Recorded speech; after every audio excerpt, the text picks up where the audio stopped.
welcome back to the RXP podcast. I am your host today, Yasser, and I'm greeted by my three fabulous co-hosts. I'm going to start with Alex.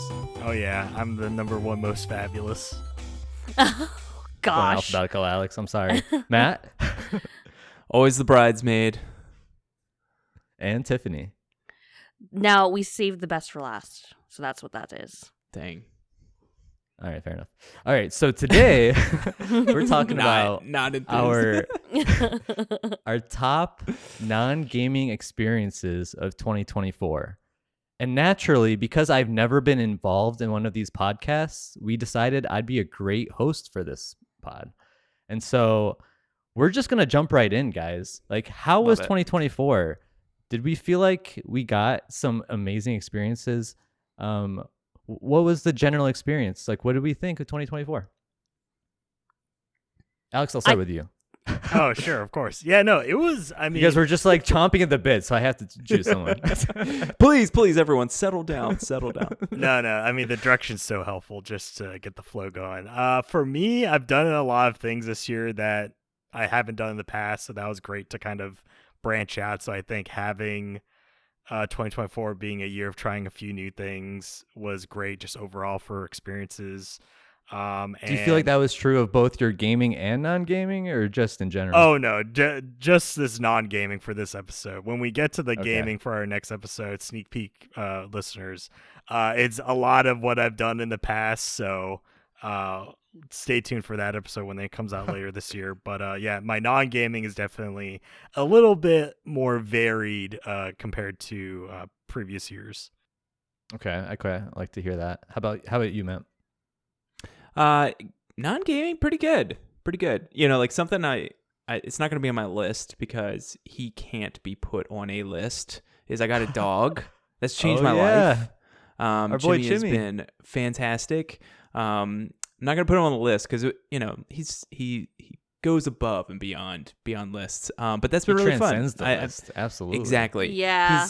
He's starting. He's about 10 months old now, so he's starting to be chill-ish, and like we're now doing experiences together, like sitting on the couch watching something, going places, like traveling, going to eat places. Like he's just being part of our life. What's that? You've traveled with him? Yeah, some like you know, not flights or anything. There's part of me that's like, I don't want to do that, but yeah. He's small enough that I could easily, I guess. But we've taken him all across state lines. I think we're planning on a trip in February, and I think we're going to go all the way down to Florida, I think, if memory serves. So like he's a traveling dog. It's crazy. He's the best dog. He doesn't get car sick or anything? No. That's not awesome. Yeah. That's awesome. Yeah, he's good. Does he want to like stick his head out the window? He loves even that. big enough to even loves. reach it? Oh my gosh! Like it barely gets above. Give him a doggy but seat he loves to it. give him the boost. Yeah. Yeah, he's got a harness in, so he doesn't like jump out at like any mail truck that goes by because he hates anything that makes too much noise. But he's like strapped in, loves it. Like we started to take him to like a daycare, and he's really enjoyed that. But rolled the window down one day, he's ruined. Like he like now he demands it. Like I have to put a safety lock because he will literally press the button to bring it down. That's a smart dog. This is Jimmy's world. I'm just living in it. So, but outside of that, like non-gaming experiences, fantastic. Probably one of the better years for me, just with what I enjoy. So yeah, excited Can't wait to talk to get about into it. Yeah. Tiffany, how about you? So I feel like I've almost abandoned my gaming year this year and focused on so you're just locked in on non-gaming. Yeah, but it's been kind of a blur. Like Yeah. I've been reading a lot, but like there's no book on my list. There's no book that wowed me enough this year. Wow, that's to, surprising. To like shout it from the rooftops and to be like drop everything and read this. How many books did you read last last year? Remind us again. A little over 80 books last year. And this person does not have a book on her top 3 experiences. Right. Remember that's a tight list this year. It is a tight list. Yeah. Yeah, it True. is. Also, this year I've only read 78. So that's only 78. yes. Only 78. Okay, fair enough. Yeah. I feel like my lifetime is pretty close then. But Definitely got my lifetime beat. That's true. That's for sure. I mean, listen, that's nothing to cry home about. Like, that's still great. Reading or audiobooking is a great time. We appreciate your support, Tiffany. We always appreciate your support. Listen, yeah, like we've already mentioned, this is top 3 this year. Last year, it was top 6. And it was obviously just the 3 of y'all. So that's 18. Mm-hmm. Now we're looking at a tighter list of 12 between the 4 of us. I can do math sometimes. And so this is hopefully going to be a little bit more like lean, but at the same time, this will give us more time to talk about the experiences that we really did love, right? At least I hope so. Yes. As far as my answer to that question, though, I feel like this was pretty easy for me to outline because there were some big ones that we talked about earlier in the year that kind of just have to be in there. But overall, still a great year. It kind of is crazy how quickly this year flew by. Like, I feel like we were just talking about our goals for 2024, and here we are in December, and it's just over. All right, let's just jump in. How do you guys think about that, or how do you guys feel? Yeah, about let's that? do it. Let's do it. Let's start. Right. Are we gonna start at 3? Number 3. Yes, number 3, and we're gonna go alphabetical again. Alex, what was your top number 3 experience, non-gaming related this year? All right. Of course, it's gonna be the cinematic masterpiece that is Borderlands. Okay. No, his real answer, please. No, that's not Everyone true. calm down. He's calm trolling. down. But here's the thing. For a second, I thought you were serious. There's no It's like, way you this- thought that was serious. This dude loves Sonic. Yeah. Whoa. You cannot be comparing Borderlands to the Sonic true. the That's true. Hedgehog trilogy, Matt. How dare you? Borderlands is we're never seeing Borderlands ever again, but Sonic has earned its own trilogy, okay? So Sonic is forever. Put some respect on the name apologize, that is Matt. Sonic the Hedgehog, Matt. I'm sorry. How dare you? I'm sorry, Sonic. All right. He apologized. Please proceed. Man, I'm gonna come back with a vengeance on Sly Cooper in the future, and mark my words. Oh, no. Jeez Louise. Anyway, no, it's Aggressive start it's to not this pod. Borderlands, but it is another movie, and that is Furiosa.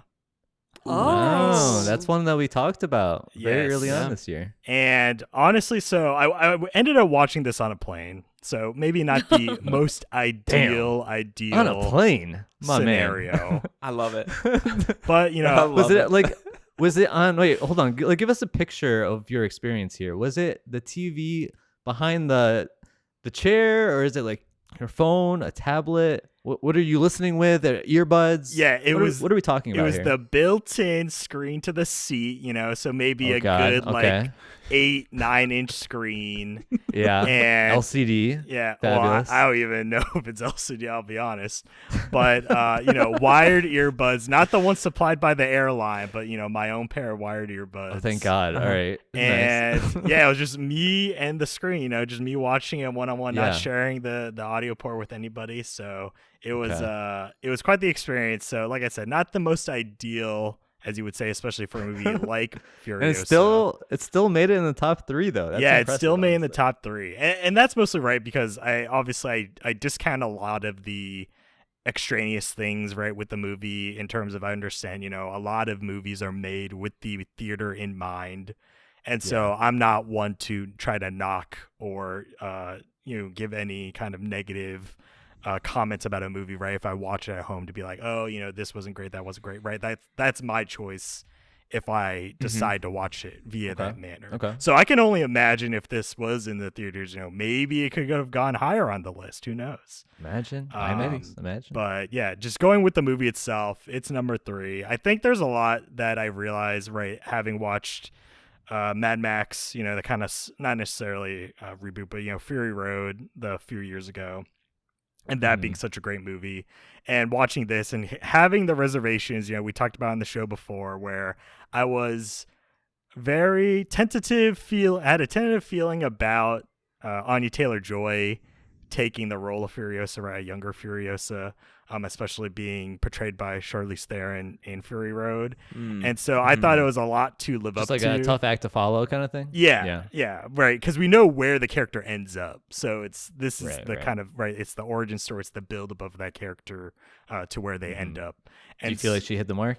yeah, and I think it really came down to it making the top 3 mostly because it, and maybe it's the way the movie was structured, right? How Miller ended up, directing it and everything.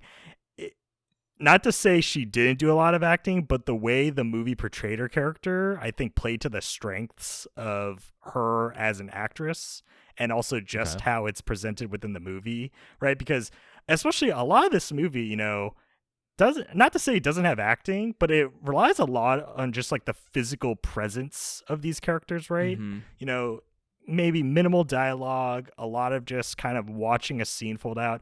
Heck, even a lot of moments where there's not even music, but it's just kind of right, the roar of the engine, the sound of the the desert kind of crinkling underneath the tires, and just I think that was especially true in Mad Max too. But yeah, and just like the gunshots and everything. And so you just get a lot of just like you're in the moment. You're not really given a lot of diegetic sound where they're kind of instilling the right background music or kind of just extra thoughts or whatever, interior monologues. And so definitely I really enjoyed kind of just the entire journey of seeing her like take on this role and kind of have that follow up right at the end where it does show scenes from Fury Road, right, to kind of give you that full circle moment.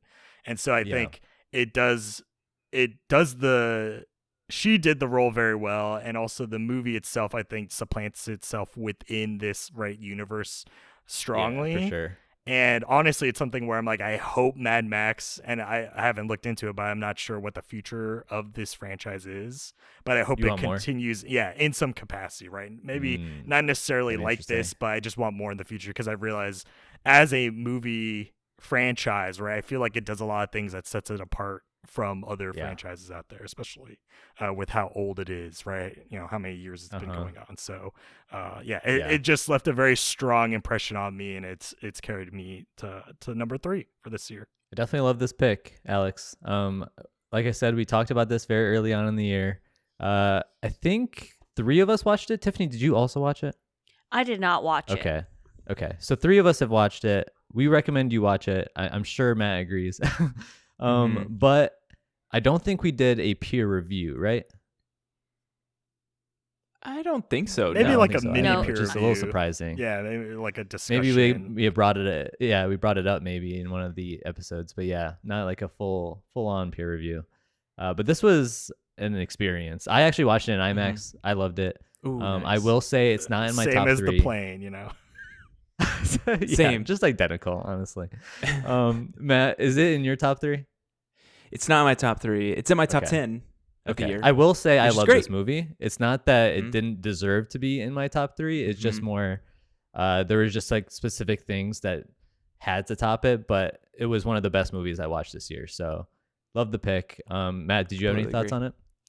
Yeah, I really liked it. This is a hard movie to sell in my mind. Like, you think so? Going from Mel Gibson this year I actually watched all the Mad Max movies. So I watched the 3 Mel Gibson movies and then watched Tom Hardy and Fury Road and then ending up with Furiosa. So not only getting to not be a Max movie, even though you're still holding that name, it's like, you're losing all these aspects of what makes a Mad Max movie Mad Max. You're not even having Mad Max. True. Mad Max is kind of seen, in the foreground in part of that movie, but that was it. That was the only nod that you had to Mad Max. And it's a tough sell to do, but one thing that I love about it is that George Miller still found ways to make everyone know that this is a Mad Max movie. And Charlize Theron's character was fantastic in Fury Road, and I think Anya Taylor-Joy kind of picked up that mantle and kept it because it's like the most silent protagonist epic. Yeah, and that's like part of her character too. Yeah, and that's what ties her directly to Mad Max as a character too, because it's definitely like a show don't tell. Like there's barely any dialogue, and you're still able to see emotions on characters without them telling you what their emotions are, and I think that's incredibly powerful. It's in my top 10, and I've watched quite a few movies this year, so like that's a that's a high mark for me. It would have been one of my honorable mentions because it is still, even though it's been in the back recesses of my mind because it was so early on this year, it's still one of the best experiences I've had in the theater this year. So great pick. Yeah, I totally agree. The one last thing I'll say is, as much as I loved Anya Taylor-Joy, because I knew she was gonna do great in the role, maybe or maybe not, like reach that mantle that Charlize did. But what really shocked me was how great Alayla Brown was, because half of the movie, like you said, is developing her at like a young age. So she's not even, Anya Taylor-Joy's not even in the movie in the first half or first like quarter at least. And I thought Brown like kind of just knocked it out of the park. Like I was shocked how great she did with her role.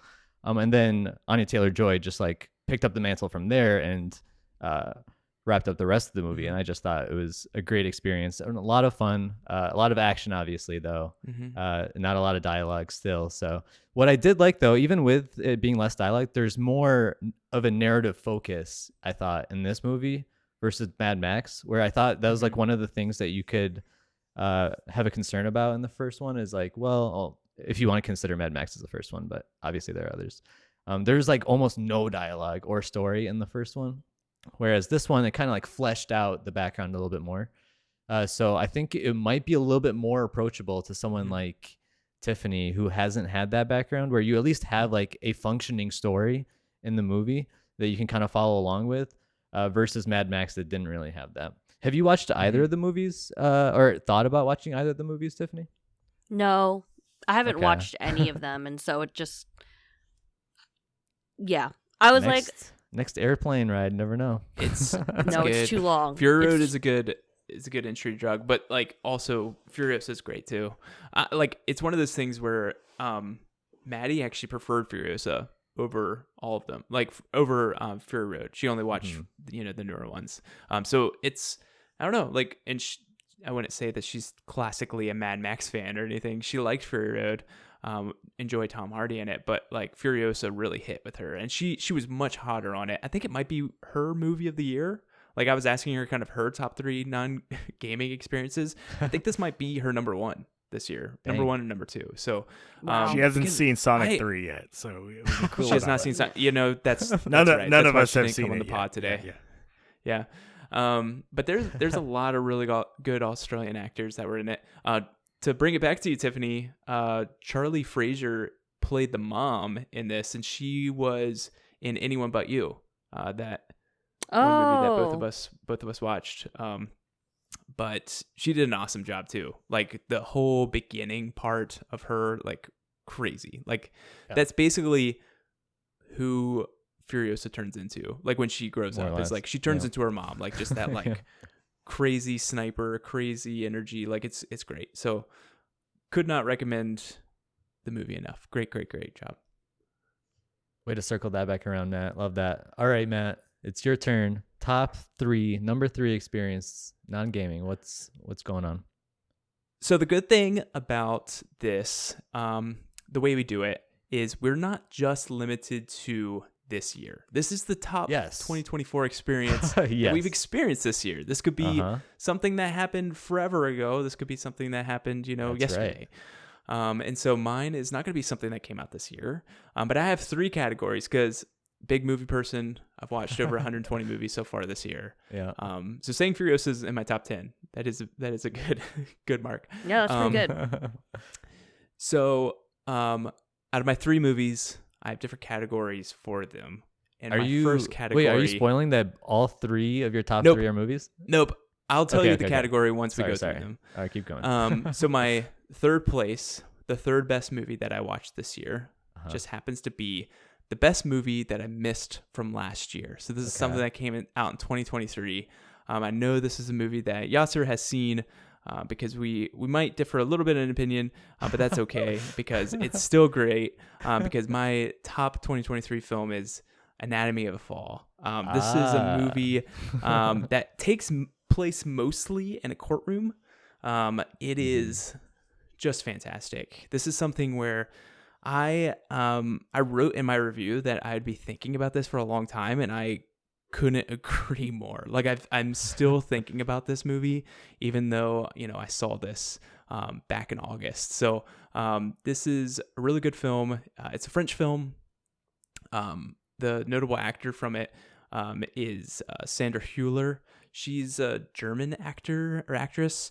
She's going to be in the Andy Muir. What's the book called? Project Hail Mary. She's going to be she's going to be in that movie. She is going to be the agent that sends Ryan Gosling to space, and she is going to be awesome at it. Like, it is the perfect casting for that movie, because I actually saw her in quite a bit this year, because she was very, very busy in 2023, and this is her best performance of the year. So basically, the premise of this is husband dies. Presumably, he fell to his death on accident, but they don't know if it was by accident or if she killed him as his wife. And the only person that could help with an alibi is their son, who happens to be blind. And so they do a lot with kind of, how do we prove this if we don't really have physical proof that she was the one that killed him, or if he fell to his death. It is really tense, really fun. A lot of it plays a lot with relativity of idea and evidence, and how one evidence to one person could prove one verdict, while that same evidence could be taken somewhere else and proven another verdict. It's just really, really fun. It started this renaissance in my mind that as I've looked through the past 120 some movies that I've watched this year. Some of my favorite movies that I will definitely shout out at the end for my honorable mentions are things that deal with such mundane tasks, like something like going to trial, going to court, or being on jury duty, or an election. All those things are mundane tasks that happen every day. And how do you make that entertaining? Like, how do you make a simple interrogation where you're not changing rooms? How do you make that engaging in something that's thrilling and you're grasping at every word that they're saying? And I think that Anatomy of Fall does it really, really well. So highly recommend. It is a tense movie. I wouldn't say it's a pleasant movie, but I think it's a really good one to watch. Yeah, no, I'm glad that you brought that one up. It's definitely a movie that I feel like is worth an experience, to say the least. I actually agree with you that although I don't necessarily think about it still, I feel like I can recite exactly what happened in that movie. And it was months ago, 8 months ago at this point that I've watched it. So it definitely does stick with you. And I definitely agree with that part. My only gripe was it wasn't as thrilling to me as it was to you. Mm-hmm. But yeah, overall, it was well acted. It was well made. And so I totally love that pick too. Alex, Tiffany, have you guys heard of this movie? What are your thoughts on what Matt said so far on Anatomy of the Fall? I've heard. Fall, sorry. Yeah, I've heard of it too. Yeah, I've heard of this movie. I didn't know that it was in another language. And was it nominated for an Oscar? Yeah, last year. Okay, yeah, it got nominated for Best Picture. I think they may have had some supporting or Best Actress noms, and then it was the international film that France put up. So I believe it got that. Between that and Zone of Interest, I think were the top ones for that one. Okay, cool. Yeah. Now, Matt, I have a question. I know also last year, I believe it was last year, I recommended you to watch 12 Angry Men, which is another courtroom style movie, that back being from the 50s, but that being one of my favorite movies of all time. What is the comparison? So beyond what you just talked about, I know nothing else about this movie. So how would you compare it in terms of as a courtroom type of drama, I guess? What are, are there similarities there? Is there something to say if I like 12 Angry Men, it's an easy jump to enjoy this as another type of courtroom drama, or are there other kind of aspects that really draw you into this? 100%. I watched 12 Angry Men this year. It is number 4 on the list. It is right off one of those things wow. where, oh man, right off the list. It's one of those things where it was 3 a couple days ago, and then it turned to 4, and then it turned to 3, and then this morning I switched it back to 4. So like talk these are about very, anatomy very of close a to my fall, mind. you know. Oh my God, Alex. It is quite good. 12 Angry Men, classic. And like this is what I'm thinking about with a lot of these things. You know, back in the age that 12 Angry Men came out, like it was one room. It was one room, camera, 12 men, looking at facial expressions, not even saying a lot, and going and it does play with some of those ethical dilemmas of, you know, not only causing someone guilty or innocent, but guilty beyond the shadow of doubt. Like, do we know that this person is guilty? Because if we don't know 100% sure, should we be subjecting this guy to death? And that like thrill of it, of the audience does not know. At the end of 12 Angry Men, you're not supposed to know if he did it or not. You're not presented the evidence. You're presented some of it, but you don't know exactly what happened. And it's the same thing with Anatomy of a Fall. I'm convinced I did want to watch it again before we had this conversation. Just time kind of ran out because I wanted to watch it again because I'm pretty sure that my mindset would change. You know, when Yasser and I talked about this, because I watched it right before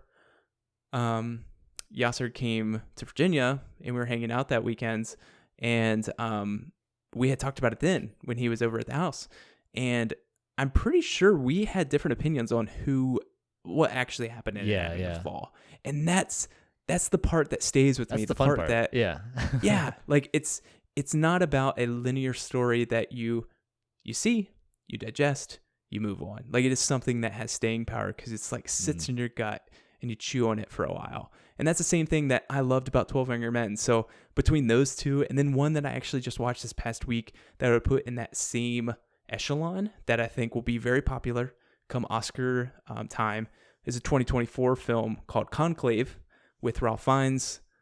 It's about them electing the new pope, and it has a lot of backstabbing and a lot of kind of who's the right person for this job. And it sits very similar to 12 Angry Men. So those three, if you like one of them, I feel like you'd probably like the other two. Dang. Matt's throwing out all the recommendations to us right now. He's help on it. his first one, and we already have 3. Yeah. He's cheating the system. I mean, that's normal. That's on brand for us. So. That's true. Yeah. All right, I'm gonna last be note on honest. Anatomy of a Fall. My favorite part was when the prosecutor tried to say that the instrumental of 50 Cent's PIMP proved his point that so-and-so got killed because of this. It was the best part. true. I love that. It happened. It did happen. That was a good part.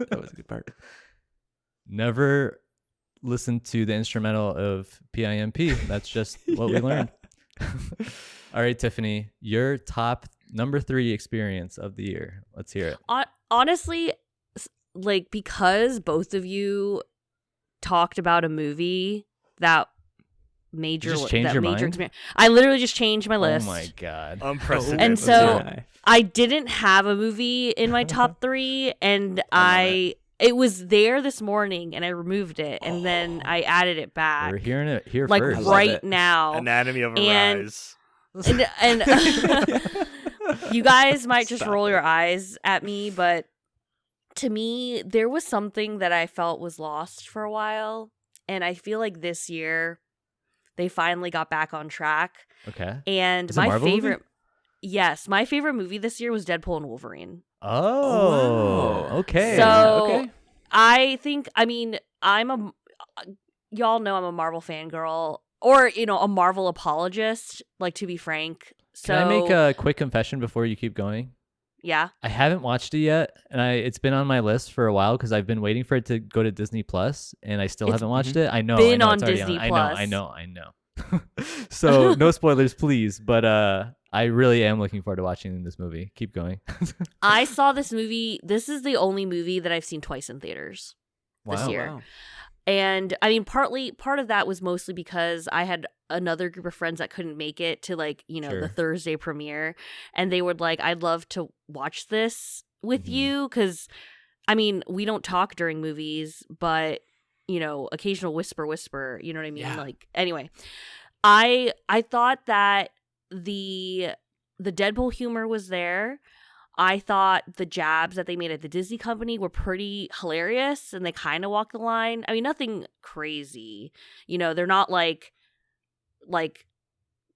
using the F-bomb and saying Mickey Mouse in the same sentence, because I'm pretty sure, that would not be allowed. But I thought the camaraderie between Deadpool and Wolverine, or the lack thereof, really was really funny. I really enjoy buddy cop movies. I love Rush Hour, Lethal Weapon, like all that stuff. I miss those, right? And Deadpool and Wolverine really kind of brought it back. And the music was popping. The cameos were on fire. Like, and the story actually was like pretty good, I would say. I think the only thing that I would critique it potentially is the fact that it's a bummer when nowadays, like after having like a Thanos level threat, one and done villains really kind of blows.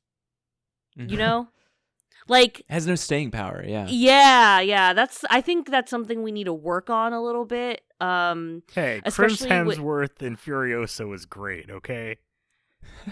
Okay. Well, See, they tried with Kang, and then they hired an actor that assaulted people. It's tough. It's a bummer. Like Yeah. they're having a rough time. Right? Yeah, exactly. But now they're like kind of finding their footing again. All the news that are coming out where like Fantastic Four is probably going to lead into Avengers 5 and 6, and so like I think we're kind of finding their footing again.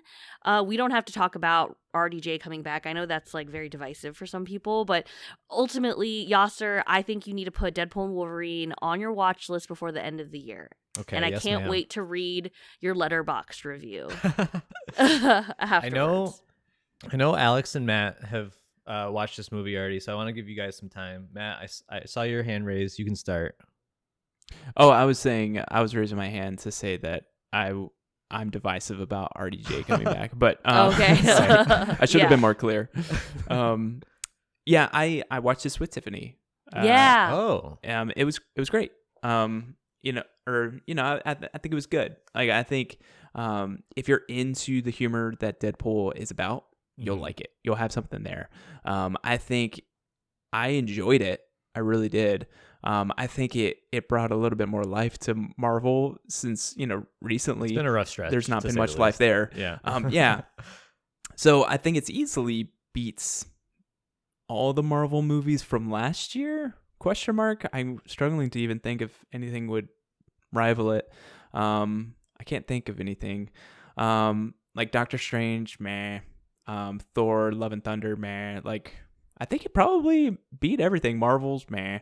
Like, so I think it's been the best movie in a while for them. And I'm happy for that. Like, I enjoy when superhero movies are good. Like, I don't need them to be Oscars. I need them to be good and enjoyable. Fun. And this is it. Yeah. Like, this is comfort food. So, Yeah. I would recommend it too. It's not on my list tonight, not on my honorable mentions, but it's just been a strong year for movies. And I think it's a good time. You get what you kind of expect from it. And I think the chemistry between Deadpool and Wolverine is crazy. Like it is palpable. It's really good. Really, really Yeah. good. Also, Matt, you forgot. So I think, Doctor Strange came out a little bit earlier, but it was Guardians of the Galaxy 3 last year. That was, I think, that solid. might have been better. Yeah. I think that's better than this. Oh, really? But I like that movie though. So, Yeah. I still really enjoyed it. It's definitely worth the watch. If you have Disney Plus, like, do it. Easy It's decision, so good. right? The first, if you're not smiling in the first 5 minutes, like I'm Yeah, convinced I heard some you're interesting either things about the not a intro. 90s baby Yes. or you just have no soul. Like, I Yeah, don't know. exactly. One of the two. Exactly. All right, Alex, let's hear your thoughts. Oh, I mean, it was a great movie. It's not in my honorable mentions. It's not in my top movies of the year, but I think I'm solidly in the camp where I'm very disengaged from the MCU these days. And I don't want to say like Marvel in general, because I still play Snap and whatnot. But in terms of like the Marvel IP, I think it's the realization where a lot of the comics, I think in general, like they rely on their characters, right? Like you buy these comics because they feature the heroes that you love and want to see them go on adventures. And we're at that point where, as you know, as everything is, it's kind of this. They're in that ramping up stage, right, with the MCU in terms of we've kind of come to the culmination. We hit the apex with Infinity War and Endgame, and now we're in that very lull period.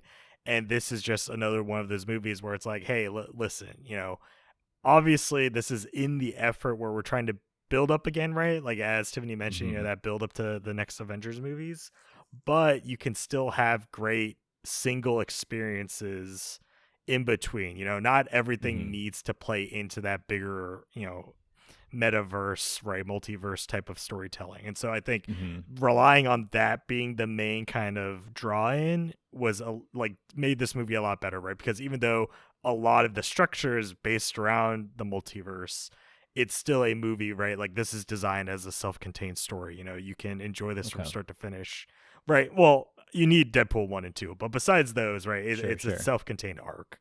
So I think that helps it more than ever at this point. All right, so I do have one question before we move on, and it's because I have like really no spoilers of this movie other than just like small things here and there. I did have a question about, is this movie supposed to fit in the MCU at this point? Like, are they trying to incorporate Deadpool into whatever they have planned next, or is it still separate like the first two were? I think that you can watch this and understand that it fits in the multiverse. Sounds like I can't get an answer to this without like a big spoiler. Tiffany was either buffering or really struggling with that question. I was watching my words. Thank you very much. That's fair. I respect that. Do you guys agree with that? I guess like you can't really give me too much information. I think it could be as independent or dependent as you see it. Like yes. As they so choose. Yeah, like they could go a lot of ways with this. Yeah. Like, but I would go into it just thinking that this is completely separate. Okay. I think you'll probably enjoy it even more. That's what I thought. I just heard there was like some Yeah. like parallel universe stuff going on, so I was just curious, and that's why I asked. Definitely probably there. But it's not something that's like so intertwined in the story that like you're going to be lost. Because Maddie watched this, and we're not like we're not anywhere close to catching up on the MCU. This didn't spoil much of anything to her. So. Okay, that's good to hear. That's good to hear, because I'm definitely not caught up on the newest MCU stuff, so that's why I ask. All right, cool. Well, the funny part is we're going to go through all 4 of our top 3s, and they're all movies. Can you believe that? Nice. Who would have thought? And the interesting part about this one for me is that this is the one in my top 3 that you guys wouldn't like actually know about, because I don't think I brought it up at all throughout the year. Oh, okay. The sleeper hit. And yeah, and this is also a movie that did not come out this year like Matt did. And so this is, like I said, my first time doing one of these top experiences. So this is something that we'll learn pretty quickly. But a lot of the experiences, especially like movies and books and games that I consume on a yearly basis, are not things that came out this year. It's typically stuff that came out a while back, I know are good, and I want to experience them. And this is an example of one of those experiences. And it is Black Swan. 2010. Oh, wow. Blast from the past at this point. Like, this is ancient. Wow, at this point. We can discuss this in like a film class at this point. But this movie completely like took me out. Like, it completely shocked me as far as like how much I ended up enjoying it. I really didn't know that much about this movie other than that there were some risque scenes in this movie. That's all I knew. But that's not the reason why I watched it, I promise.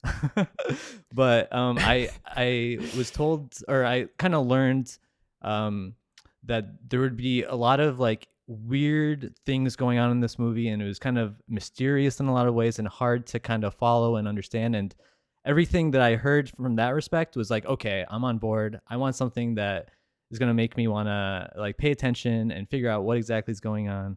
And it did not disappoint. It was a roller coaster watching this movie.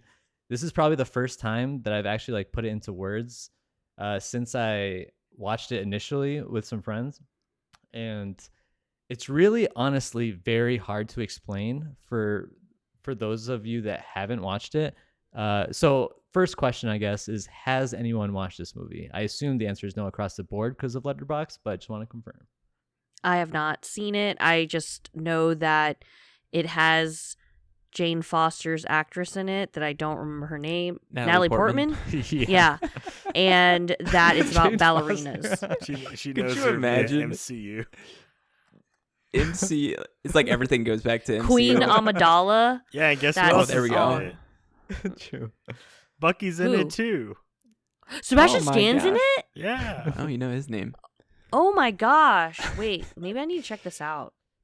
Listen, here's what I'll say about this movie, because really it's hard to go into very much specifics, especially because I don't want to spoil anything. But what I will say is this. This is a movie that you're not going to follow what's going on for the vast majority of it. And so really in that kind of like perspective and experience, from my experience, people go one of two ways. They get like really frustrated by it and then like get turned off by the movie halfway through, or they take it as like, okay, I understand that I'm not supposed to know this. They kind of take it in stride and continue watching it all the way through. If you're the former person, this is going to be a tough watch for you. So it's going to be a tough recommend for me.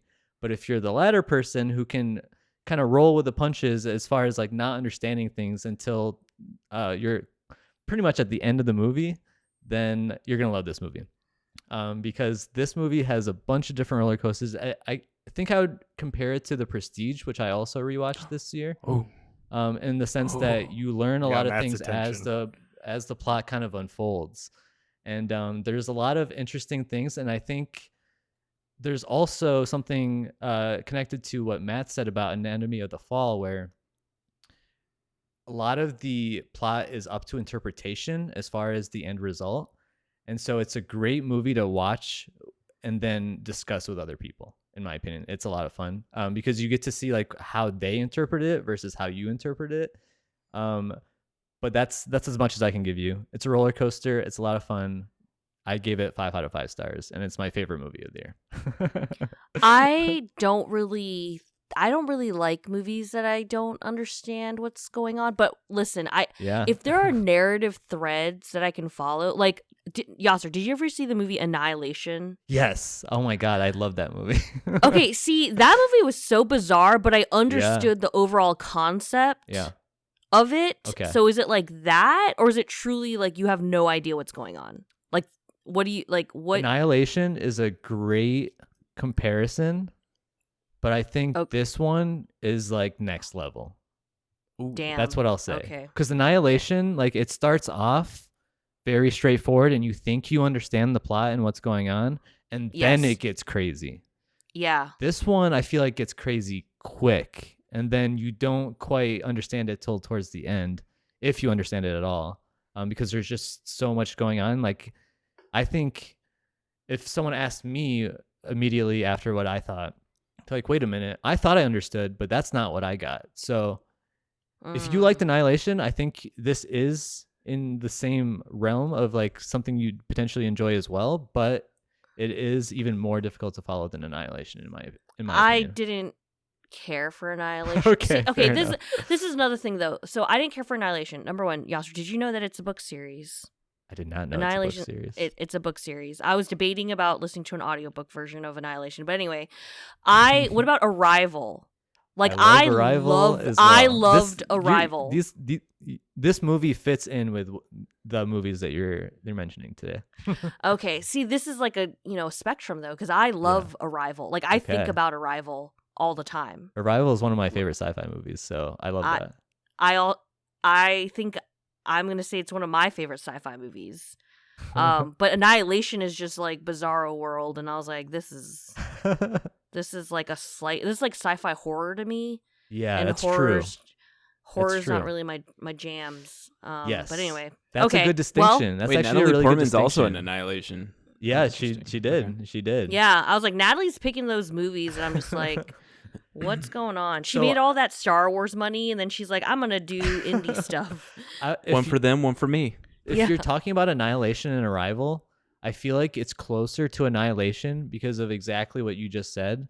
It turns into like a spectrum of trip. horror Okay. to the point where if that like makes you uncomfortable, then it's going to be much closer to Annihilation in my Okay. perspective. So at least now you have that warning in case that ever comes up in your queue. Sounds good. I'm in. I'm ready. I'm ready to Yeah. watch it. Yeah, you I've just said added this it is to a my magic watch list. word. I can't wait to discuss it. Oh. Yeah, I added it to my watch list. I also added Annihilation to my watch list because I've never even heard of that. Basically, I have a huge blind spot, which is like really surprising.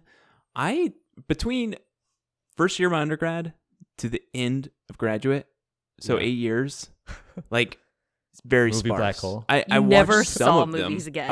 I watched some of them, Yeah. but like I really didn't watch all of them. Like this came out December of my first year, so like new things. I was busy failing calculus. Like I had things going on. Yeah, Couldn't yeah. get to the Oh, yeah. theater He's because you didn't have a taking car. organic Like you know what I mean?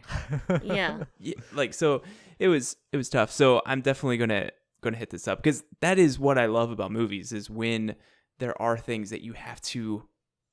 I like that movies go past the 2 to 3 hours that you watch them. Like I like it when the movie experience is the time that it takes for you to talk about it to somebody else or think about it afterwards. So this is like very much up my alley. So I'll definitely hit it up. I've added it to my watch list and it's on Max and it's 100 minutes and I'm about to go on a big flight and I'm going to be in a hotel room probably at some point and I could just turn it on and veg out. It's going to be great.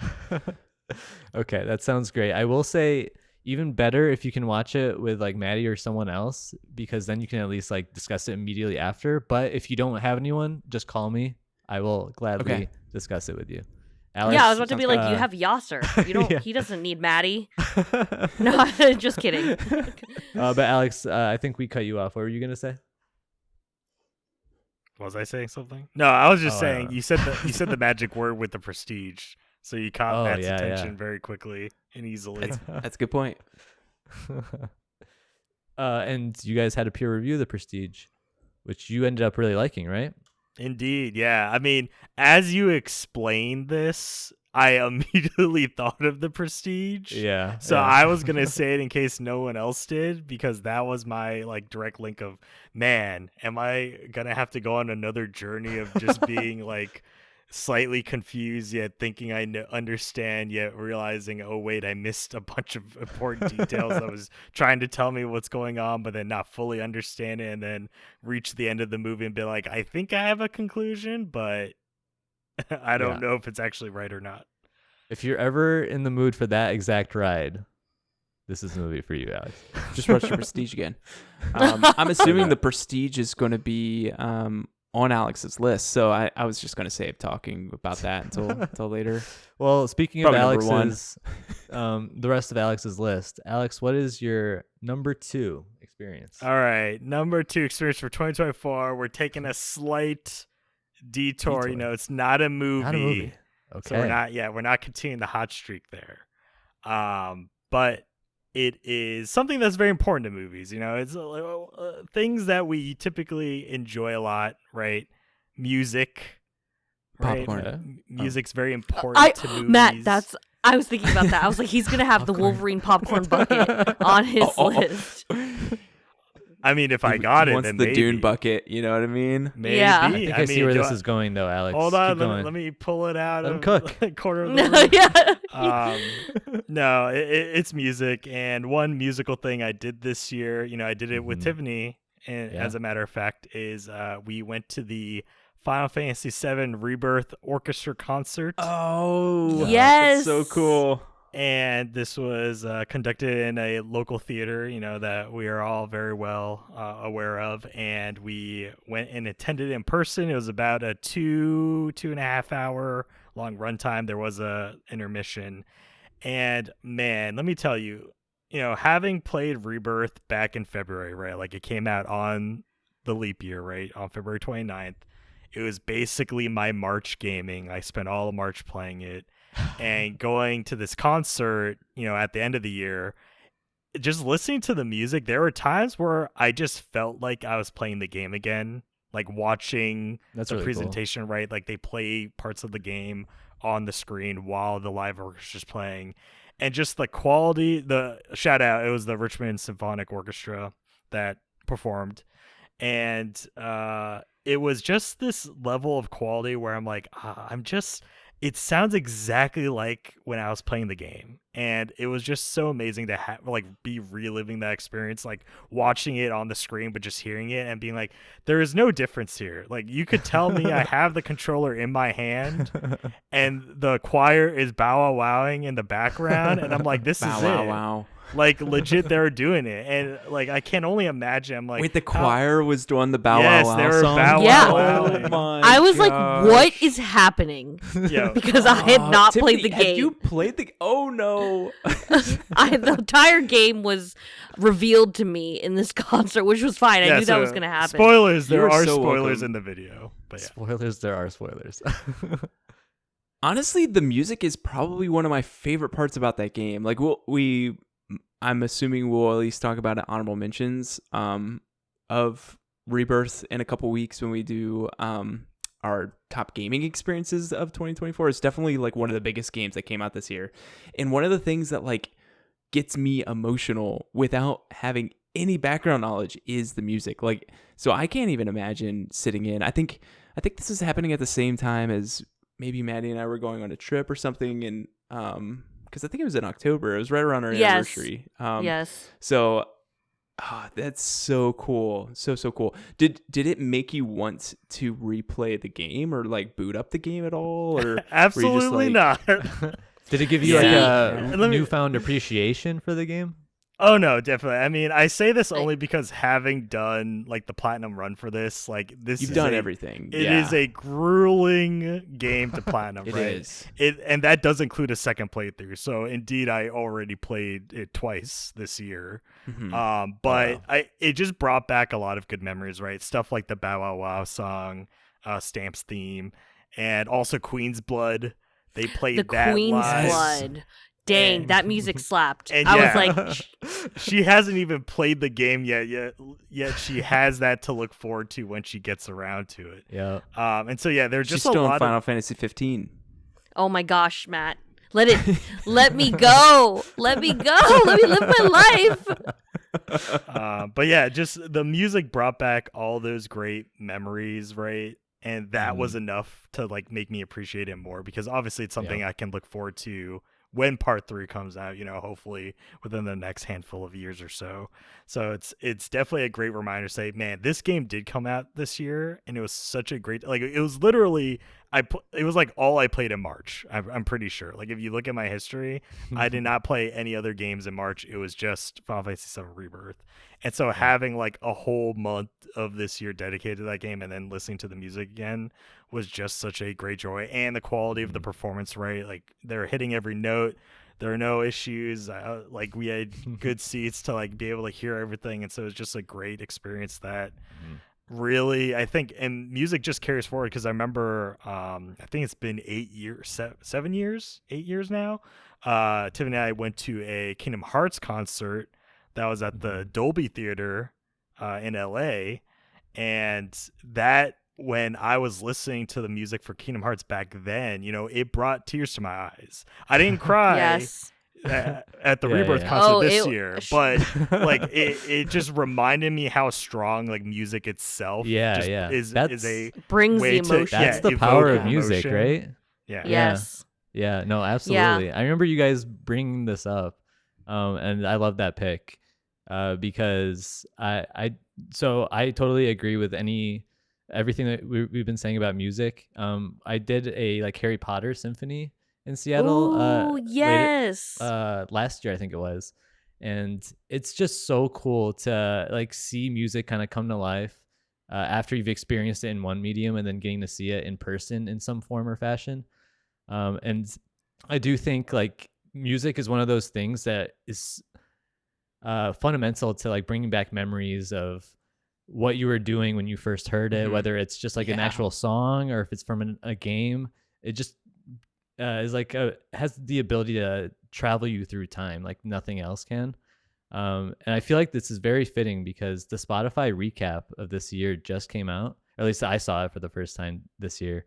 And just like watching that recap gave me memories about like the things that I discovered early on in the year and then like what I'm listening to now. And that was just like a fun experience too. So Yeah, I mean, love and music, to be man. fair, Alex talking about his like whole March is that I was like, yeah, I'm waiting for PlayStation recap and Switch recap to come out. Like, you know what I mean? Yeah. There, you know, my personal recaps are probably gonna be like, do you even game, bro? But I'm still excited to see them. Yeah. When we were sitting and like I was like listening to the music and I saw clips of things happening and you know, there was a point near the beginning of the concert where I was like, man, I think I'm gonna get in. I think I'm gonna like all jump in. And then there were like 2 different songs where Alex was like, this is a mini game. And then another song was like, this is a mini game. I was like, I don't like that mini game and I don't like that mini game. I don't want to do that at all. And then Queen's Blood came out and I'm like, wait, that's a mini game that I want to do. So I don't know. I had a grab bag of emotions throughout the entire thing. You know, I was like, do I want to commit to some crazy box shooting or jumping or, you know, do I want to get back in for the story? So I do have to say, like, since October, I have not dived back in, but it's still like on the docket. I don't plan to 15 this one. I can only imagine Is that the meme now? you're like remembering the Yeah. symphony as you're like starting in the game. That's Yeah. going to be a magical experience. I feel Reverse like. nostalgia. Yes. All right, Matt. I'm bringing this back. Bring this back to movies. I've already said that I'm going to do 3 movies, so whatever. So the category for this one is the best movie of 2024 that I've experienced. Okay, so so, this like, is not my released best this movie year. of the year, but this did release Oh, this year. I've watched okay. about 22 movies that came out this year. Mhm. So this is the So best one for Borderlands. me. It is Borderlands, correct? No, I've not watched. That's not one of the 22. So this movie definitely not. You know, it's not like an Oscar bait movie. I think it will be at the Oscars. Probably be under the belt noms, costume design, cinematography, that sort of thing. But this is a movie that meant a lot to me because I actually read the book series late last year, or at least the first 2 books of it, because this is Dune Part 2. Dune Part 2 is my favorite movie that I Yes. watched in 2024, from Yes. 2024. This is from Frank Herbert's novels. He has a whole collection. I think they're technically a saga at this point. Yeah. I think there's 6 of them or so. Yeah. I Um, think only 3 were written by Frank, though. I think they were all, but maybe not. I'm not sure. I'm on the 3rd book, so the ones that I've listened to or I've actually paper read them. The ones that I've read are from Frank. And Part 1, really enjoyed it. I thought it was a great movie. Part 2, just like amped it up a notch. Like this, in my mind, is a perfect adaptation. It's one of a few movies that I've watched twice this year. I actually watched it 2 days ago because I wanted to make sure that my feelings for it were the same. So I watched it once in theaters when it came out and then just watched it at home this past week. And it holds up. Like, this is a movie that just feels right. Like, I watched David Lynch's original Dune. So this is a 1984 classic. It just celebrated its 40th anniversary. They were actually showing it at the local cinema that I go to. I actually didn't go to it because I just watched it online, like literally the week before. And I didn't really like it that much. I liked it for posterity's sake. I didn't like it because it was the whole book crammed into one movie. Yeah. And I am not the person. I talk about this all the time. I hate when they do part 1s and part 2s because it is such a money grabbing scheme. You can't tell me it's not. But this is the first time that I've watched a part 1 and part 2, and I'm like, nope, this is the way to do it. Like, this is the way to tell Like it was this story. necessary in this case. It was so necessary Yeah. because Yeah. there's so much details, so much politics, so many alliances that need to be delved into that you can't do if you're doing this in 2.5 hour stint. Yeah. I love this. It's a great movie. I'm not sure how many of you have seen it, but it was just a really, really great time. I've seen both of them in theaters, and I also really enjoyed them. I thought they were really good. In fact, I had not read the book series, but I'm currently watching Dune Prophecy on HBO right now because I wanted to know more about who I call the magic space nuns that aren't nuns. Bene Gesserit? The Bene Gesserits. I'm very intrigued by their, I guess, creation and how they kind of progress their sisterhood. The show's okay. It's only going to be 6 episodes, which is really interesting. And I haven't seen episode 3 yet, which I think is the last episode that it's come out. But when I watched 1 and 2, I was intrigued. Like, I was like, well, I'm going to keep watching this because I'm interested. I thought the cast of Dune 1 and 2 were phenomenal. The acting, the cinematography, the show, the CGI, like, it was very good. I did really like those 2 movies. Honestly, I don't know how I haven't watched this yet. Okay. I'm sorry. I really do want to watch it. It's though. fine. Yeah. I feel like I've asked this before, but I just want to confirm with you one more time. Do you still think it's cool to watch the movies first and then read the books? Yeah, 100%. I honestly, the books, they're pretty dense. They're very dense, actually, and it helps a lot to know like who they're talking about. So then you have, can like, faces you at can least to do that. start Like with, I read them after Dune Part 1. I watched Dune Part 1, didn't really understand what was going on.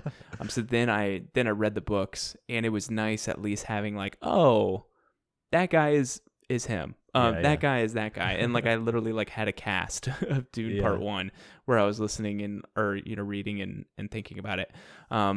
It's really, really good. There is a greater discussion that could be had on Dune Part 2 that I will save because I don't necessarily want to get into this, especially since a couple of you haven't watched it. But Paul Atreides, he is a very interesting character, and he's a character that doesn't follow like a normal hero's journey in his stint of the first 2 movies.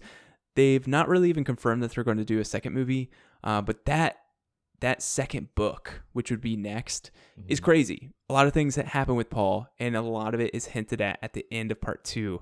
And I think that it's such a faithful adaptation. It's hard watching Part 1. You're almost like, I think this is Timothée Chalamet. Like, I think this is Timothée Chalamet playing Paul Atreides. It doesn't seem like he has that facet to him that's so strange to the hero that's Paul Atreides. But then in Part 2, you start seeing kind of the madness of Paul Atreides, and you're like, man, I'm seeing Paul Atreides. I'm not seeing Timothée Chalamet. Like, I think he really amped it up.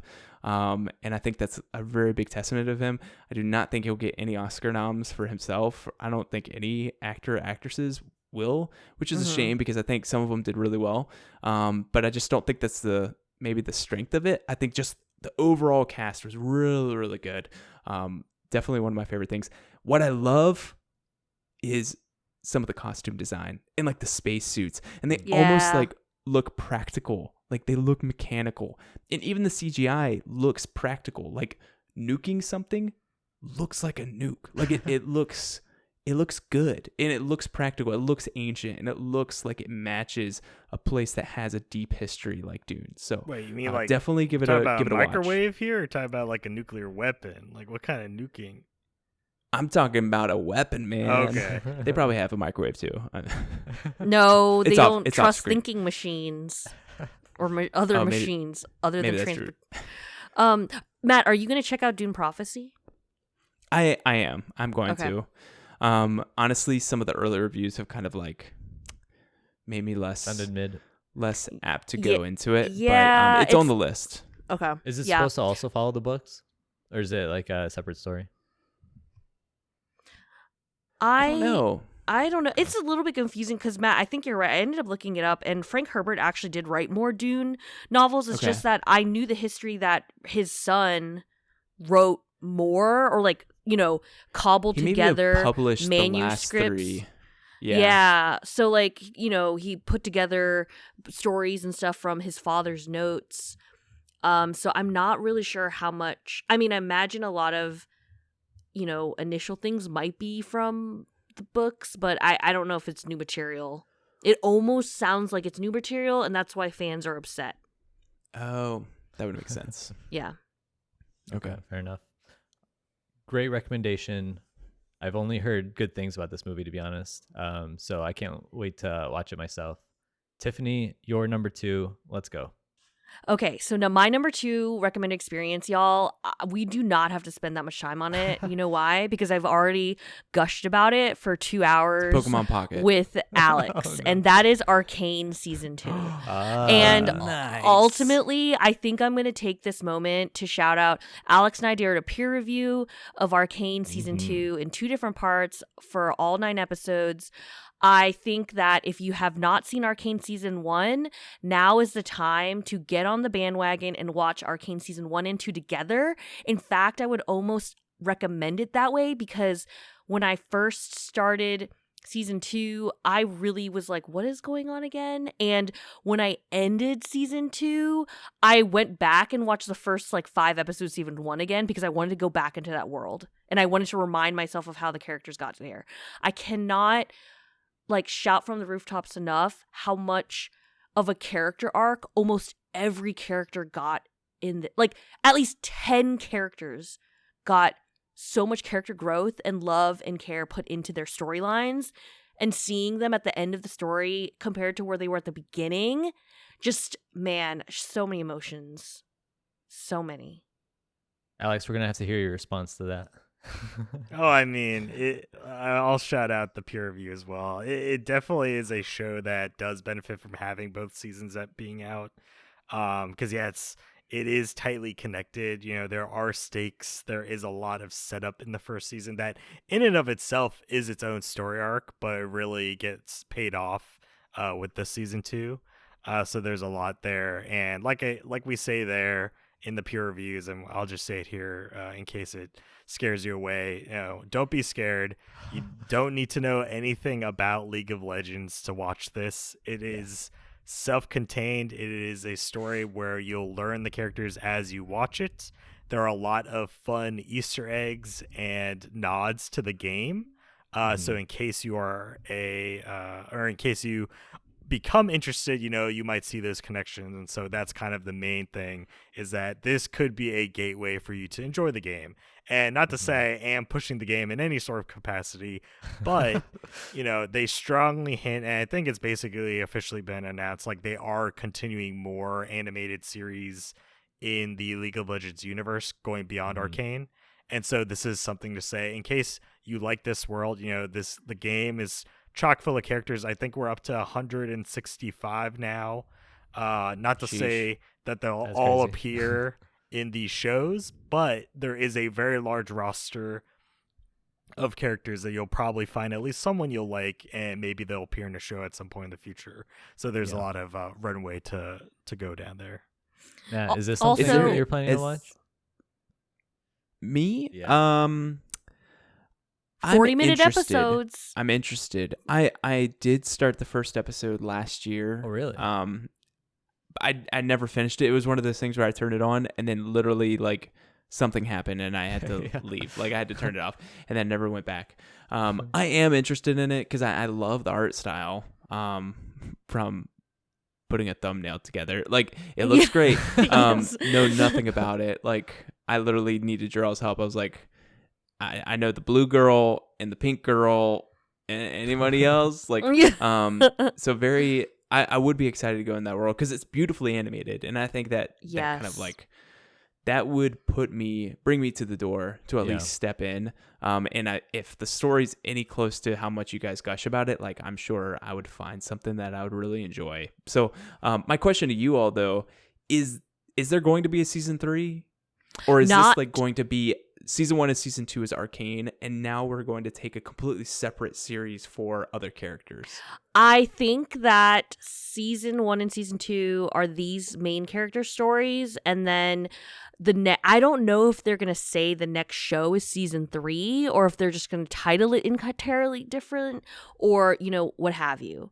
But I feel like if you watch these 2 seasons and you're not that interested in the little crumbs that they're leaving at the end of season 3, then, you know, you could be good. You know what I mean? Like, Vi's story, Caitlyn's story, Powder's story is, I would say, wrapped up with this. Yeah, I know. Okay, I could be making story. Heimerdinger story. Did I make that up? Yeah, who knows? knows? But I would say Heimerdinger. for our podcast episodes, we also did peer review of season 1. They're all spoilery though, so like Matt and Yoster, yeah, you need to watch the show first and then, you know, take a listen. Okay, that's good to know. Actually, those.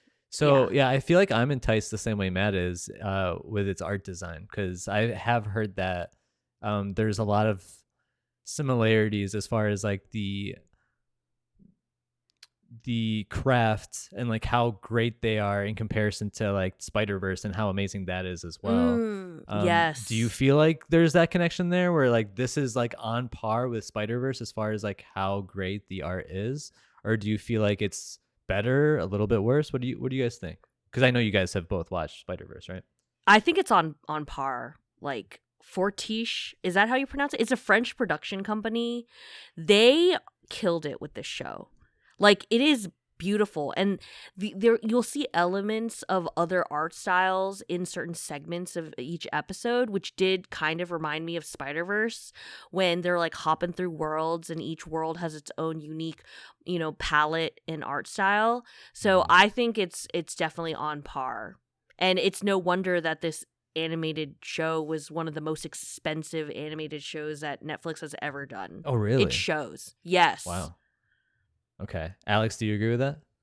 Yeah, I think similar with why, and maybe the same reason as you, as why we enjoy Spider-Verse animation, is that they take those risks, or they take the creative liberty to depict scenes or present scenes in a way that really can only be done in animation, right? Like, obviously when you have like real life actors, you know, there's kind of extent of limitations of, right, this is a real person, you know, we want to stay within the bounds of like, when you think about this, it's gonna be realistic, right? Or they want to make the scene as realistic as possible, but because this is an animated show, you know, they're not afraid to play with the frame rate, they're not afraid to you know, demonstrate kind of depictions of characters in these vastly different ways, but that all play into that story overarching narrative, but that help you kind of understand more about what's going on. And I think that's kind of the strengths of, we're gonna give you very interesting scenes to look at, and it's not confusing, you know, or maybe it is confusing to you, but in reality, once you've seen the entire series, you're gonna understand, you know, there's a reason as to why they presented things in certain ways. It's to help you understand the characters, understand the total plot, and, you know, and give some nods. As I said, like, even within the animation itself, there are small nods to the game, so that was fun to see as well. Okay. Between the like strong elements of story and the strong art design, I feel like I'm locked in. I'm like definitely gonna end up watching this. I don't know if it's this month or early on in 2025, but I'm positive I'll give this show a try. So looking forward to that. Yay. All right. My number 2. This was a little corny. I'm going to just throw that out there. All right, guys? We love it. But I'm putting our 100th podcast in the number 2 spot here. Oh, nice. Oh my gosh, it was the friends we made along the way. I debated whether or not it'd be too corny, but honestly, the more I thought about it, like, should I do honorable mention? Should I just include it? It just felt like it had to get included, at least by one of us. Yeah. Because it was such an awesome experience. It was really fun, obviously, rejoining y'all. And honestly, a lot of the like things that I experienced, whether it was like watching stuff or gaming or whatever, I feel like y'all kind of helped influence a lot of those decisions throughout the year. And ultimately, like episode 100 in a lot of ways was a culmination of that. So it was great to catch up, hang out, and just kind of goof around. Yes. Oh my gosh. I feel like a bum not like including that too. I have a big heart and I wear it on my sleeve sometimes, you know? It was exactly the friends that we made along the way. That's right. And then, like, also, I think one of the things that I really loved about it was when I was prepping for it, I listened to that first episode that we did. Oh and that gosh. was like, I don't know how else to explain it other than just like a mini little time capsule. Because, like, yeah, it wasn't that long ago, but it was still funny to see, like, the differences as far as, like, the things that we liked, the things that we were doing at that time versus what we're doing in 2024. And it'll be really fun to just continue to see that evolution the longer we do this or however long we end up doing this. So Yeah. that was a great experience. I loved meeting Chimmy. That was part of that experience as well, obviously. And it's my number 2. Great experience. Honestly, it's on the same spot as Jimmy. Like, it is like, you know, Yeah. can't be ranked. Yeah, That's right. It cannot be ranked. The 'Cause glorious it was evolution, awesome. you might call it. Oh, Like, it was snap. it was one of those things where like before Yas and I've known Yasser longer than everybody else here, right? Like, we went to school together and then we went our separate ways across the country. Then met Tiffany and then had a crazy idea, right? Of, hey, let's put a podcast together. Let's And do we what started every it. millennial's doing. You know what I mean? Yeah.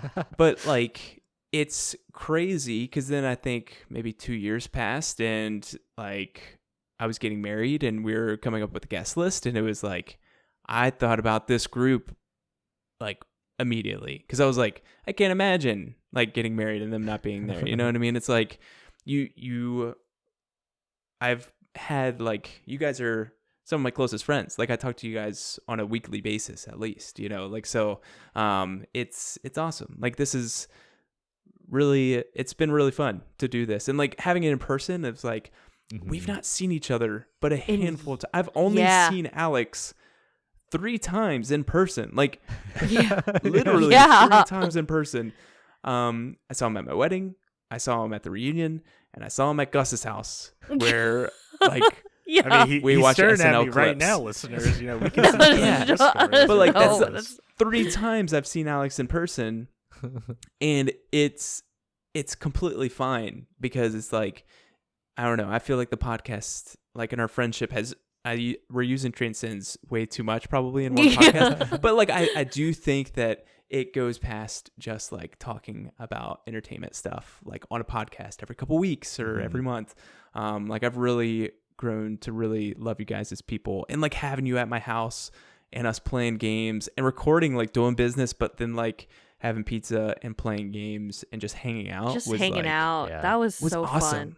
Like, Yeah. it brought back like the LAN party feel of It was growing exactly up, of, like the that LAN party magical feel. moment of like, there's nothing else happening in the world except for right here. Like, we're just here. So we need to together, present. reconvene for the Mario Party in person. That, you know, Jamboree just came out.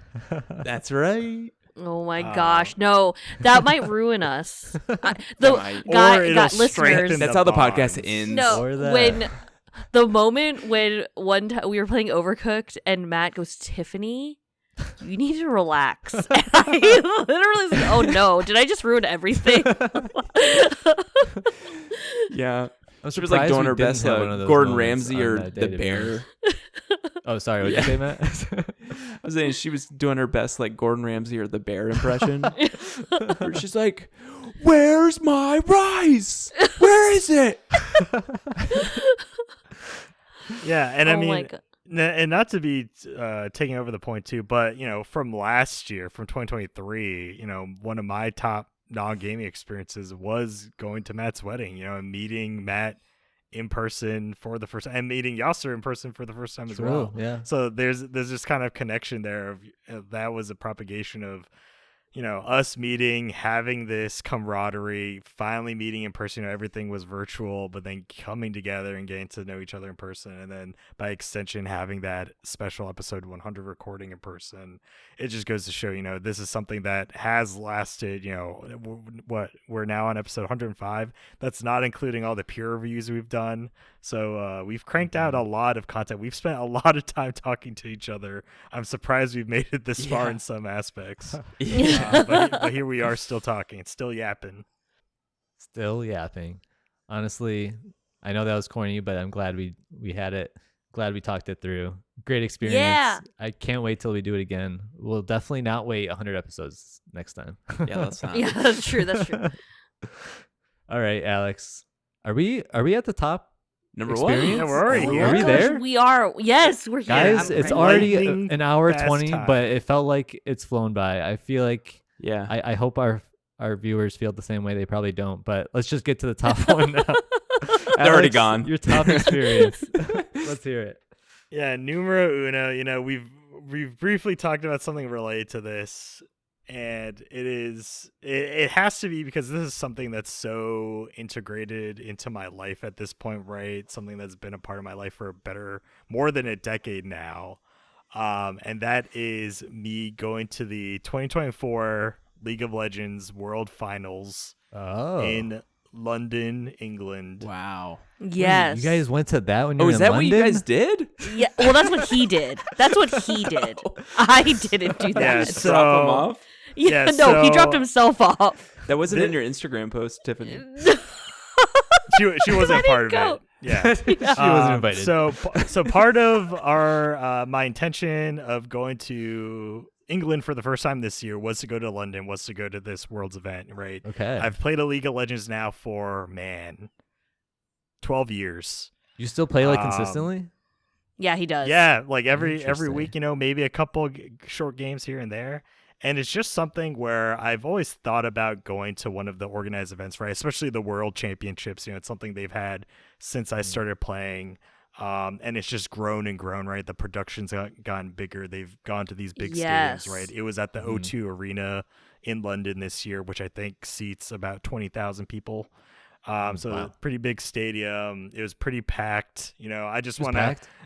I Yeah, guess it Yes. really is that popular though, so it's not too. Yeah, surprising. briefly, not shout out, but to condemn, F you scalpers, how dare you?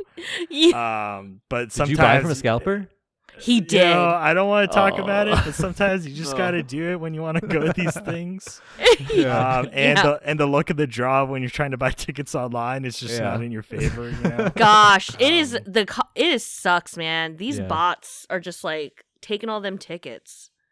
Yeah, but live yeah, events seeing, are getting literally poisoned by this crap. But yeah, seeing the event, seeing the finals. This was just the finals. Was amazing. Got to see Faker. If in case you're into esports, you might have heard the name Faker. He is the most wingingest player in League of Legends history. He has 5 championship titles. This year was his Wow. 5th title.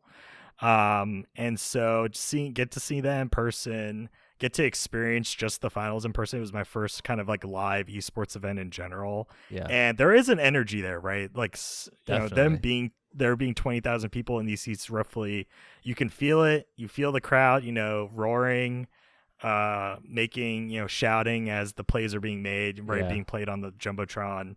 And also just to also shout out the opening ceremony, just being able to see that in person as well, as opposed to every other year when I watch the finals online and seeing kind of right the normal well-produced televised version, but just being able to see it. I have a recording of it on my phone. I was able to get that from my vantage point, and just feeling the music, feeling the performance. Linkin Park performed. what? Yes. Yes. That's sick. Yeah, so I got to see them and listen to Heavy is the Crown live in person. And little did I know, one of the songs that ended up being in Arcane Season 2 was first live performed during that opening ceremony. Yeah. Oh, Yeah, wow. so that was great to have that kind of little extra teaser of like, wow, I actually already heard this live, but they didn't say this was from Season 2, right? Because the finals Interesting. happened before the season premiered. Yeah. So that was another great sneak peek there. But yeah, it was just great. I got to see with my friend that we've enjoyed playing the game together all these years, and just us being able to go in person. Yeah, so it was. Have you met this friend before? Is it like a Yes, league specific friend? Okay. No, this is a friend from college. I see. I actually introduced the game to him, so him and I have been playing it like since then. Yeah. Yeah. And so it was definitely a kind of long time coming, and finally being able to go, and also just being able to go to England for the first time in general, right? My first time in Europe as well, just overall. That was also part of the experience. So I didn't want to lump all of London into this as well. I was expecting a whole London theme, because last year you just said Canada. So I thought you were going to start there. Yeah, no. This time I'm just picking out the event because it just means so much to me because of how much it's been a part of my life for more than a decade at this point. And I think it's the game I've put the most time into, period. It has to be. It's been a decade. I bet. Any game more than this. Yeah. So it's something where I feel like it's a coming full circle moment. So I'm glad to have it happen this year. That sounds really cool, honestly. I feel like I've only seen, like, obviously esports has come a long way since it first got introduced. The only one that I've seen have that kind of energy was a Valorant like finals or like tournament they had for the World Championship, and it was crazy. Like, it looked like any other sporting like a event, concert, or concert, where like people were just like going crazy when specific plays were happening. So just to be part of that must have been a lot of fun. And then also have it be a game that you played for over a decade must have been really cool too. And it's like kind of hard to fathom in some ways, because like typically that's not like how you experience games. You experience them and then they kind of just like become a memory. But I'm like starting to see that more and more, especially like even personally, like Rocket League lasted for a long time before I kind of called it quits. DBD, I've been playing for way too long. It feels like I've been playing for like 5 years or so. So it's weird to see how like live service games can just continue to kind of live on way longer than you'd expect games to live nowadays. And it's cool that we see these kind of live events where you get to like celebrate those kind of games too. Matt, Tiffany, thoughts on that? That's awesome. I don't live in that space, League of Legends or esports. Yeah. I remember watching the Dota 2 what is it called? The International. The International, yeah.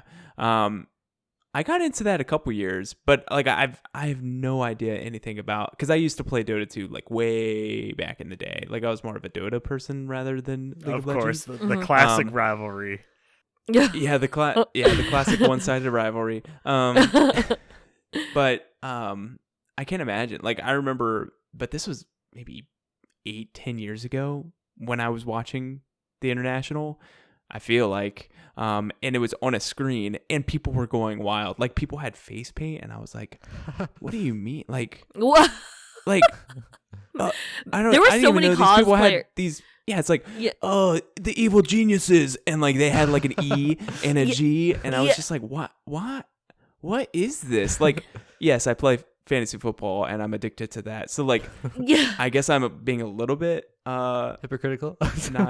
Maybe a little bit hypocritical. But like, it was so weird to me. Like, I can imagine what it is now. Like, I know esports has gone off, and that's cool. Like, I'm glad you went.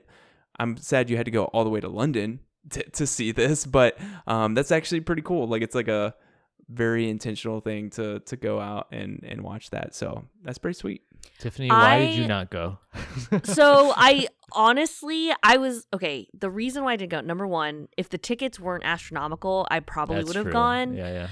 But really for me is that I love that esports exists. I love the concept of just watching people who are way better than you just play and like do the plays. That's why we have professional sports, like we've the GOATs and all that. I, for the life of me, can barely keep track of my own character on a league screen. So I cannot keep track of someone else playing League. Like sometimes I go up to Alex and I'm like trying to talk to him and he's not listening to me, and I like look and he's playing League and I'm just like staring at the screen and I can't even tell who he is. Like, do you know what I mean? Like, do you know what I mean? Like, I can't keep track of that stuff. So that's kind of where I'm like, I've never really been compelled to watch League finals or matches. I usually always watch the live performances though. I love, you know, listening to the League of Legends has their own freaking music label, and they've like made music as if their champions were in music groups. Like, do you know what I mean? Like, there are songs that I love from League that should have been on my Spotify Wrapped, except that Spotify is, hot take, blows when I'm like, I just want to listen to this one song, and it's like, you don't pay for premium, you're gonna have to listen to these 18 other songs before you even get to that song, and I'm like, get away from me. Like, do you know what I mean? And anyway, yeah, the music is really good, and League has just a special place in my heart too. I don't play as consistently as Alex does, but I definitely remember the day where he's like, I'm playing this new game, you should check it out. And then Alex and I playing on horrible dial-up internet together while trying to play a match. Look how far you've come. Now you can't even go on camera at the same time. Yeah. They still have the same internet. Oh god. Honestly, though, I didn't realize that League was so big on music too. I really do love when games like get into the music scene like that too. Like I remember, I feel like Rocket League was like this too, where one of the reasons why I got into it is because of the music in the game as well, and how like with new seasons they'd add new tracks and that'd just be part of the experience. Is that kind of how League is, or is it kind of an afterthought in comparison to like the way that I'm describing it? Yeah, I mean it's because the way they incorporate into the League universe is that, right, it's, I guess, a take on the character. So they kind of do the similar thing where it's like, what if this character was in a group, right, like a heavy metal group or a boy band, so it's like part of or lore. a girl group. Yeah, so they kind of tie skins into the thematic. So these are skins you can choose for the characters in the game, and right, it kind of plays out that fantasy. A lot of their special effects, a lot of the gameplay, right, it's tied to that. And so they do tie it into the lore in some cases, and that's how you get these like long kind of running skin universes, right, where it's like, oh, in this universe this champion is in that heavy metal group, and you know, so are these like 6 other champions, and also in this universe, right, they're competing against this other group, you know, that might exist. And so they kind of like to mix and match the lore that way. So it's not all like exact canon, like it's not core to the character story, but they do kind of play it off in that way to give you more flavor to it, to just to be like, well, what if Mordekaiser was the lead, you know, bass guitarist for Pentakill, right? It's like, okay, if that's the case, you know, Kale is gonna be the lead vocalist. You're gonna have Sona on the keyboard, right? Like, it just makes sense in that way. Could be making up all these names. No, just like man. Arcane. We're back. Listen, like, they also know that K-pop is huge. They literally made a K-pop group with 4 of the champions. Like, that's crazy. The song is fire. Yasser, I'm gonna like spam you with a couple song links later. Okay. Yeah, but not on Spotify. That's fine. Not on Spotify. You can, it's gonna be on YouTube. You can if you see it on Spotify. I have premium. Oh, okay. Yeah, I mean, there are a few groups, you know, if you've heard of True Damage, Pentakill, KDA, like these are groups you might see their names float on like YouTube videos or just on music playlists, and these are all just made up groups. That's like crazy. In the League of Legends universe. Yeah. That's pretty cool. Yeah. And they make music videos for them too. Yeah, there's a lot of jokes where it's like, oh, Riot Games is not a game development studio. Yeah, they're a music studio. A music company. Yeah. It's basically like Sony. Basically. Yeah. All right, Matt. Your number one experience. Number one experience. This is my number one movie of the year. Okay. That's the category. So you know it's not a 2024 movie. Yeah. So this is some years in the past. This is another movie that this was second behind Dune most of the year. And then when I rewatched it, I bumped it up to number one. Okay. Because I think it has the emotional gravitas that just like puts it over the edge instead of Dune 2. Dune 2, fantastic, great adaptation, great story, fun. But but this one definitely takes the cake. And that is Damien Chazelle's 2014 classic Whiplash. So came out 10 years ago. Yeah. Oh. This has Miles Teller and J.K. Simmons, and it is tragic. It is a brutal movie to watch, especially if you have high standards, and you've had someone push you past those high standards, and some of the trauma that goes with it. It is probably, I wrote this in my second Letterboxd review, that I honestly think that this is the movie that has impacted my professional life more than anything else. That's crazy. Because this is the first year you watched it, right? This is the first year I've watched it. I've watched it twice. And honestly, like it might be, I think I might put it in my favorites on Letterboxd, which is your like top 4 movies. Wow. And Damien Chazelle's already there because La La Land's already there because it's one of my favorite movies of all time. And the only reason I don't put him there is because I don't want to be too heavy on just one director. Sure. But I think it deserves it. I deal a lot with medical education to different residents, whether that's pharmacy or medicine. Mm-hmm. I do a lot with that. And with that, a lot of residents have very high standards. And the status quo of medical education, I know we're taking a step away from the pod, sorry. I like this. Keep going. The status quo for medical education is, I'm going to make you great. And I might have to break you to make you great, but I'm going to make you great. And that is something that's been shoved down our face when we went through residency. It's shoved down current practice right now. And it's brutal. It's something that I think needs to change. And I don't think it's healthy. And I think everyone deserves a different approach. Like it's not a one size fits all. And I think that's the part of education that good teachers that we experienced in primary school and in college, hopefully, they know that. They went to school to be educators. And then a lot of us who are now more experiential educators, we lost all that. We've not been able to see the benefits of having multiple different approaches to teach and mold people that are not built the same. Like we're all built very different and we shouldn't have the same practices. And so J.K. Simmons is very much I'm a hammer, you are a nail. I'm going to make this work and I'm going to make you great. And you know what? If you quit, that's on you. That means you're not great. And it's a very toxic relationship that he has with Miles Teller. And it's very reminiscent of things that I experienced when I was coming up. Yeah. And it's a lot of what drives me to be different. Because in his ideal, J.K. Simmons, he is that antagonist of the story that has a lot of good points. Because it's true. It's like, but should I? Should I take it easy on you? Like, what am I benefiting you to take it easy on you? Mm-hmm. And that's a good point.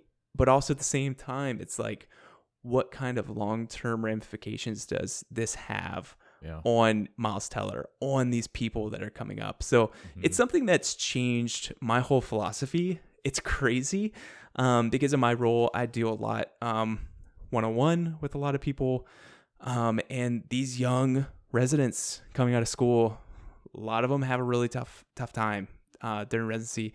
And I've recommended this movie to probably 8 of them over the past 6 months. And all of them have gone to watch it. And we've talked about it afterwards. And it's honestly one of those things where, I have aspirations to lead a residency program. And it's one of those things where it's like, I honestly would love for this to be a required watch for all residents coming into. And this is not pharmacy related. He's a drummer. Right. He is literally in a conservatory, like drumming. Yeah. And like, how can you find a parallels to that? Oh, so many. Mm-hmm. So like, I'd love to hear your guys' thoughts. I don't even know if you guys have even seen this movie. But it's honestly, this is such, when you were like asking me at the beginning, like, how was this year? This movie stands alone makes this a fantastic year. Cause this is an all timer for me. This is definitely something that I'll remember from this year. That's up there forever. Dang. Wow. I've never heard of this movie Really? before. Whiplash. And Yeah, I've never heard of this movie. I mean, it kind of makes sense when Matt was saying that at some point in his life, some movies were a blur. I would definitely say that it's kind of the same for me around this time when this movie came out. Sure. Because I was still like in or I was like finishing my education, about to go into residency. But I'm seeing here that it has like a 90% or like a high 90% on Rotten Tomatoes. It's universally which liked. okay, yeah. I mean, hearing a little bit, or like reading a little bit about what the background of this movie is, seems kind of intense. Yeah. Mm-hmm. And I don't learn well, or I've never learned well from being afraid of my preceptor or educator, Yeah. and that is just not an environment that I thrive in. And to be frank, I purposefully didn't apply to interview at places that had that type of atmosphere, because I don't want to live in fear when I have to work my hardest. Yeah. Yeah. So I don't know. I mean, I might watch this. I think I don't know if I have the strength, the fortitude that's to handle it, but I do have to say that if I ever go back into precepting learners, I will absolutely make this a personal homework assignment. So I feel But like. Oh, sorry. Did I cut you off? Keep going, Tiffany. No. I was just gonna say, but until then, like, Yeah. I don't know. I feel like this movie has been on my watch list for like at least 5 years, probably longer actually. Mm-hmm. And everything that you're saying about this movie makes me want to watch it like right away. And honestly, it does make me think of something else I watched earlier this year, and I've been watching the last couple of years as far as the seasons have been getting released, and that's The Bear.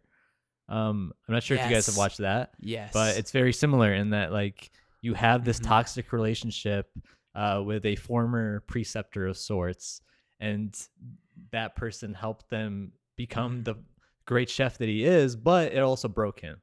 And so like, Yeah. how do you learn from that? How do you become better when you're doing it next? That's Mhm. something that Matt and I talked about, because I remember you were talking to me about Whiplash when we were driving to, I think, like the Mexican restaurant they were going to. And I thought it was really interesting because like it seems like we're both on the same page as like we have to be better. We don't have to like repeat those same mistakes. And I think that's kind of what you learn, as far as what I've heard from other people that have watched Whiplash as well from watching the movie. And I think the first time I like really like it caught my attention was the late Kobe Bryant was talking about how much he learned from it because of the same exact thing and what he went through with his basketball career. And so it's really interesting to see like how many different professions can relate to it in different ways. And that to me is like a way that you can tell a movie is really good at telling a story and connecting to its characters. So I'm really looking forward to watching this movie. I'm glad you put it on your list. And I can't wait to talk to you about it after I watch it. Perfect. Alex, have you come across this movie at all? No, I have not. But just as a slight aside, it's what a dichotomy of my number one pick being, hey, I went to this fun, sporting event, tee yaha, and Matt's over here being like, I've reached a new level of existence, and understanding by having watched this movie this year. Listen, that's the beauty of this pod, because we get to so talk good. about so many different experiences, and obviously every Yeah. year we're going to be going through different things depending on the year that we're talking about. So it's cool to see those different experiences and how the number one shaped us in different ways, or like how number one could be fun, or it could be something like this where it's like it kind of shakes you but also changes you in ways too. So it's really cool. All right, Tiffany. Yeah. And sorry, or Alex. just Go ahead, just to go on the movie a little bit, it definitely is something where I'm like, man, Matt, it is nice also with this podcast as we kind of delve into these things that really interest us and kind of seeing what comes out of these kind of deep dives, right? Because as we kind of spread out our experiences, we kind of go into those reaches where they might be less well traveled, And not to say that this is a movie that isn't well known, right? Obviously, like there is an audience for it, upper 90s. Like this is basically universally acclaimed and recommended. That it helps bring attention to say, hey, listen, you might enjoy something, but in reality, there's a lot more out there. Once you start kind of going to the weeds of like, there's a lot of things like this. It's like the exact same thing, but you can really get fall into this rabbit hole of like, if you enjoy this thing, here's a plethora of extra things beyond it that also kind of fall in that same niche. So it's just great to see of like, man, if I want to know what to look forward to, right, it's Matt coming out with these movies to be like, listen, I know you don't watch a lot of movies, but in case you do make time for it, here's some of the greatest hits, right? And like, it's just a nice easy shortcut to get there. Yeah. I think that's also what's cool about this group in some ways, in my opinion, because we all have like very different backgrounds and things that we like. And it's cool to be able to recommend things that maybe the other three people have never considered watching or doing. And then you do it like, oh, cool. Well, we kind of helped encourage you to try that experience because we never would have thought of it otherwise. So it's a cool culmination of different personalities I feel like we have. Yeah, you come to Matt for the enlightenment, you come to me for the teehees. Actually, I'm about to steal that teehee maybe with my number one. Let's hear it, Tiffany. Experience. Your number one. Yeah, my number one. Guys, I know I'm the only one that has experienced this, and it pains me because I believe in a past life, all three of us, I say all three, Alex is not included in this, three of us would have readily enjoyed this delectable experience. Delectable. And that Delectable. is Agatha All Along. You guys, Ooh, this okay. show is on the level of WandaVision and Loki seasons 1 and 2. Okay. Like, I'm going to be completely honest with you guys. Loki season 1 and 2 is my favorite MCU show of all time. WandaVision was kind of teetering with Loki, but then when season 2 of Loki came out, I was like, that was a whole package for me. Like, that just blew everything out of the water. Agatha All Along surprised me in so many ways. I did not know what to expect. I was very every episode I was like, well, the next episode they can't make it better than this episode. And then they did. And I was like, what is happening? The last two episodes were necessary to finish the story. I preferred one over the other, but I definitely think that the show, I can't spoil anything. I can't spoil anything. But it's just know that it's a group of misfit witches that go on a journey together, and they're essentially trying to figure things out in trials and tribulations. And the storytelling for the characters is strong. And I feel like I'm about to like cookie cutter the same like things I said about Arcane, but I really think that Agatha All Along was just actually like I was just surprised at how good it was. Like, I didn't even watch Echo. Like, do you know what I mean? Like, I didn't either. Yeah. Yeah. Mm-hmm. Like, and maybe I will. Like, maybe when Daredevil Born Again comes out, I'll be compelled to watch Echo. But honestly, Agatha All Along was just so good. It also had, like, I love the hype for me of like watching it week to week. I had a couple of people I could talk to about it, so that was really nice. And I have another friend that actually watched all of it and said, like, how did you even wait? Like, how did you even handle waiting? I'm like, girl, it was hard. It was really hard, but I loved it. It was so good. And when it came all together at the end, oh my gosh, chef's kiss. This is definitely on my list. I'm surprised I have not watched it. I have it on my list to watch. I'll probably watch this before Arcane because I think plane show? This is easier to get into. I feel like I know this. And honestly, Agatha and WandaVision, I was like a big WandaVision supporter. Like when Disney Plus was just coming out. Yeah. I remember there were people at work when you still worked with us, Yeah. Yeah. that were like, in WandaVision, peace. why watch WandaVision? It was like, Or you are ruining you're wasting parts of this for yourself because you just like aren't interested in Wanda. What? Like, this is a really good show. Like, yes. I honestly, like, I know this is going to be cheesy since it deals with magic, but I think it was magical. Like, it was a magical experience, and I feel like I Embrace it, enjoyed Matt. a lot of the Embrace it. twist Mhm. of WandaVision. Yes. And Agatha just as a character, I thought that worked really, really well. So do you think that this holds up to that? Like, Yes. do you think this is like adds right in? Okay. Yes. Are there implications for the future with Yes. this show? yes. Yes. Yes. Across the board, sounds like. Yes to all things. Yeah. Do you I like Hocus Pocus? I mean, I do. Did you like the remake or the second one? I thought the second one was a fun time. I'm not telling anyone to go out and watch it. Are we talking about the same Good Like, thing? if- answer, good I- answer. Let's Hocus Okay.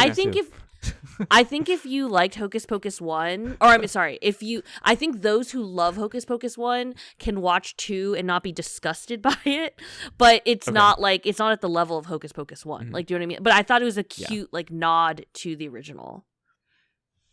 Are we still talking about the show? I was just mentioning it for the witchy vibes. Okay. Honestly, from my perspective, I can't watch it right away, obviously, because I haven't watched those other shows that you talked about. I watched the first couple episodes of WandaVision, and I feel like I didn't get to the point where like the twist happens, and so like it kind of like fell off before I got there, and so I need to get back to it. But I did enjoy it because like I wanted to experience whatever was going on there that I just didn't get to yet. But it sounds like I need to at least watch that before I can watch this. Is anything Yes. else connected? Because I feel like there's so many No. MCU shows that I kind of had like a overload of shows where I didn't want to watch any of them as a result. Yeah, I think you just need to watch WandaVision and then watch Agatha Long after. Like, you don't need to watch any other Marvel show Fair enough. to, That's good to know. enjoy these. Alex, have you watched this? I have not. You know, I think this is where she compared it to Loki, and that's also my high mark where I'm like, man, I really loved Loki seasons 1 and 2. I have heard amazing things about And Loki. also, yeah, Owen Wilson, you know, peak acting in the Oh, God. and so for me, it's like, oh man, it needs to hit that bar. And right now, I'm not like motivated to watch any of like the Marvel TV shows otherwise, because Loki did such a great job, especially with its implications to the current MCU as a whole. And so for me, I kind of look at these. I'm like, you know, I think there's fun moments in these that could warrant a watch, especially with this show having Aubrey Plaza in it, and you know how kind of an out there actress she is. So Yes. she definitely probably She's brings such a weirdo. Yeah. flavor to the show that the other shows definitely don't have because she's not in it. So I think on that merit alone, it's kind of enough to be like, oh, Agatha all along. It's got a plus alpha advantage there, where if I go to watch something that's higher on the list than everything else. But you're just It a little also has, dubious like- because of the MCU shows in general. Or Yeah, MCU in like I'm general. not super invested at this time, but Sure. you know, if it comes to it where I'm like, I need to see what happens, like it's very important that I'm like, okay, I'll go back and watch it. Did you watch I mean- WandaVision? No, I didn't watch WandaVision. Okay. So yeah, the Alex- only show I've watched is Loki. Okay. You watched 1 and 2. WandaVision. You watched the last episode of WandaVision. Oh, I heck? guess is that calling it watching? Can I just watch the last episode of all these But that's shows what then? that's what you did. He watched Sure, the last sure. episode of WandaVision. But I would never admit to say I watched WandaVision if I only watched the last episode. Yeah. You know? It might be tough to Like, try that's to watch it now, disingenuous. though, if you know what happens at the end. Right? No, Or I think I could still get through it. Like for me, knowing the end, especially with these shows, to be like, well, I know typically they're gonna have some implication, right? Like maybe it's not earth shattering, but we'll see. And the only reason I even watched the end of WandaVision was because I thought, or at least Tiffany heavily implied, like it's very important for upcoming things. And here we are, where I'm like, well, where is it? And she's like, it's still coming. Don't worry. It's coming. Let them cook. I mean, to be fair, also Alex was just sitting there minding his own business as I like regaled every episode of Agatha along to him. So in a way, he's experienced it through me yelling at him the plot of every episode. Even the naked scene. The what? Yeah. I mean, I didn't really call that out or anything, but I was just like, and then this happened, and then this happened, and then can you believe it? This happened. And he's like, that's nice. But I think it also, what I wanted to mention too is that the show came out with like a bop of a song. Like we've been talking about music throughout a lot of music. Yes, and so there's a song, essentially like the main theme of the show that's come out, and they've come out like 4 different renditions of it, and every version is amazing, and I'm like super into it. And that's all I'm gonna say. All right, we've made it through almost all our number ones now. Mine's gonna be pretty quick. It's already been almost 2 hours now, so I'm gonna have to wrap it up here. But you guys all know about this one, so that's why I feel pretty comfortable having this be last. It's just my Seattle to Portland bike ride. If you nice. If you listen Let's in go. on the experiences, our most anticipated experiences of the year, this is something that I had to train a lot for, and so that's why it just ended up being number one, just because it kind of took up a lot of my year. It was done by the half point of the year, but it took up the entire first half of that year. So honestly, like I said, I will kind of make it quick, but it kind of like changed the way I thought about biking. It's like I hadn't biked in like a decade at that point when I started training for it, so it's cool to kind of get back into it. But it totally changed like the way that I thought about like training and exercise, because I feel like exercising when you're training for something is completely different than just like exercising to exercise. And you don't really realize that until you get to like do it for something. And I feel like doing it for this really makes me want to do it for other things now moving forward. And it's probably not going to be the Seattle Portland bike ride again next year, but it's going to be something else. And so that's something that I've already talked to you guys about, so I won't kind of ramble on, but it was a lot of fun. Learned a lot about both what I can do and like what I'm willing to do in the future, because I've always been kind of like scared about doing things that are a little bit outside of my comfort zone, like a marathon or something like that. That always sounded like it was a little bit too much to do.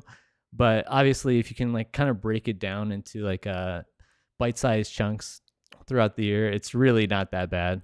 It just sounds intimidating when you think about it, like you're doing this big event, and it's a little scary.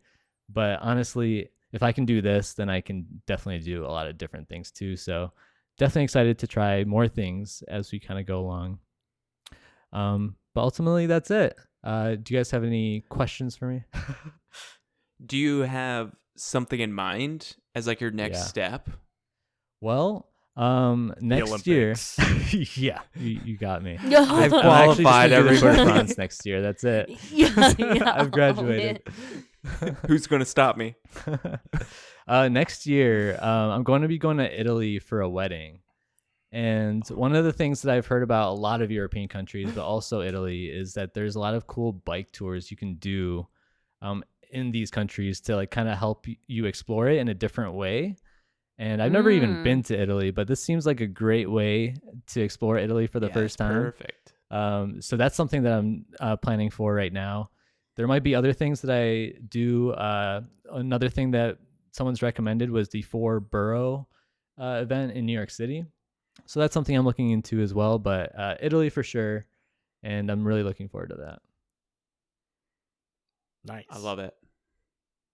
That sounds perfect. I've never been to Italy, but like that sounds perfect. Like a way to like take you out of either a bus or like in just a tourist trap to like really see and experience Italy. Because like I've historically run more in the past than I have now, but like running around in a city, like if I'm there for a day or two and running on the street around the city, I feel like you experience it so much more, and you get to like see the heart and soul of the city. That's so much more than just like driving around this stuff. So I bet you have like a much more fulfilling time in Italy.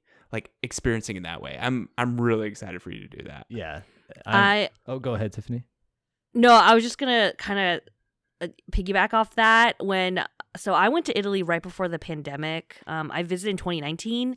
I did a food tour in every city that I visited, sounds and great. no regrets. It was Listen, amazing. I'm gonna have to reach out. Yes, for sure, man. Why It's not both? You gotta Yeah. fuel up Yeah. for the ride. That's true. Absolutely. Yeah. Yeah, Yes. carb loading. Absolutely. I'm okay. So I will be reaching out. You're going to be giving me a lot of recommendations, and I will let you know how those go. Matt, have Okay. you done a race or like ran in a city you've never been in? And what was that experience like? Just like running around in a city that I've never been. Yeah.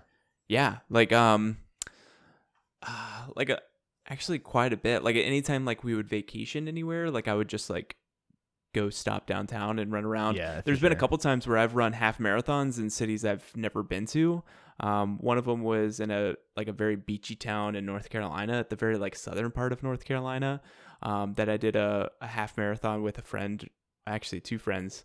And I got there the night before. No one was there, and I was like, well, I gotta like warm up run. So I ran like 5 or 6 miles around town, Yeah. and I just like stopped in, kind of got a little lost, but then found myself again. Like that to me is like peak experience, because like you got to see the locals. You're like, oh, everybody's walking this way, I guess I'll run this similar direction and see where I go. And then you find yourself into all these situations, especially in like a beach town where some of it's locked off access. You can't, drive into, you have to walk into. So there's so many things that you'll just find and experience. I guess it also depends on how much you trust an area and if it's safe, but majority of the time it's been a fun experience. Yeah, that's a good point, honestly. I feel like I've done that whenever I move to a new place too. I've done that a few times in my life, where I like moved to Virginia first for school, and then I did that in Chicago, and then obviously most recently in Seattle.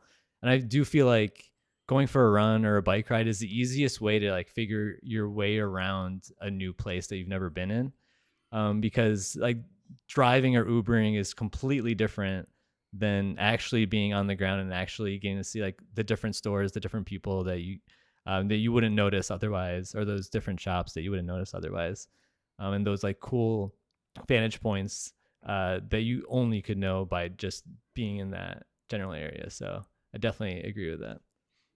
Yeah, no, and I tested that too. Like when we were in London, obviously we took the tube, right, the subway a lot, and we rode the buses as well. But in the few times we just end up walking like a good mile or two just on foot in a direction, right, you do see a lot more just kind of down these ways, right? Because obviously the subway, the buses, like they have set routes, right? If you get on it, they're going to be going the same ways every single time, right? But when you're walking, you just have that freedom of just kind of going where you want, or going to particular places that a bus probably normally wouldn't go.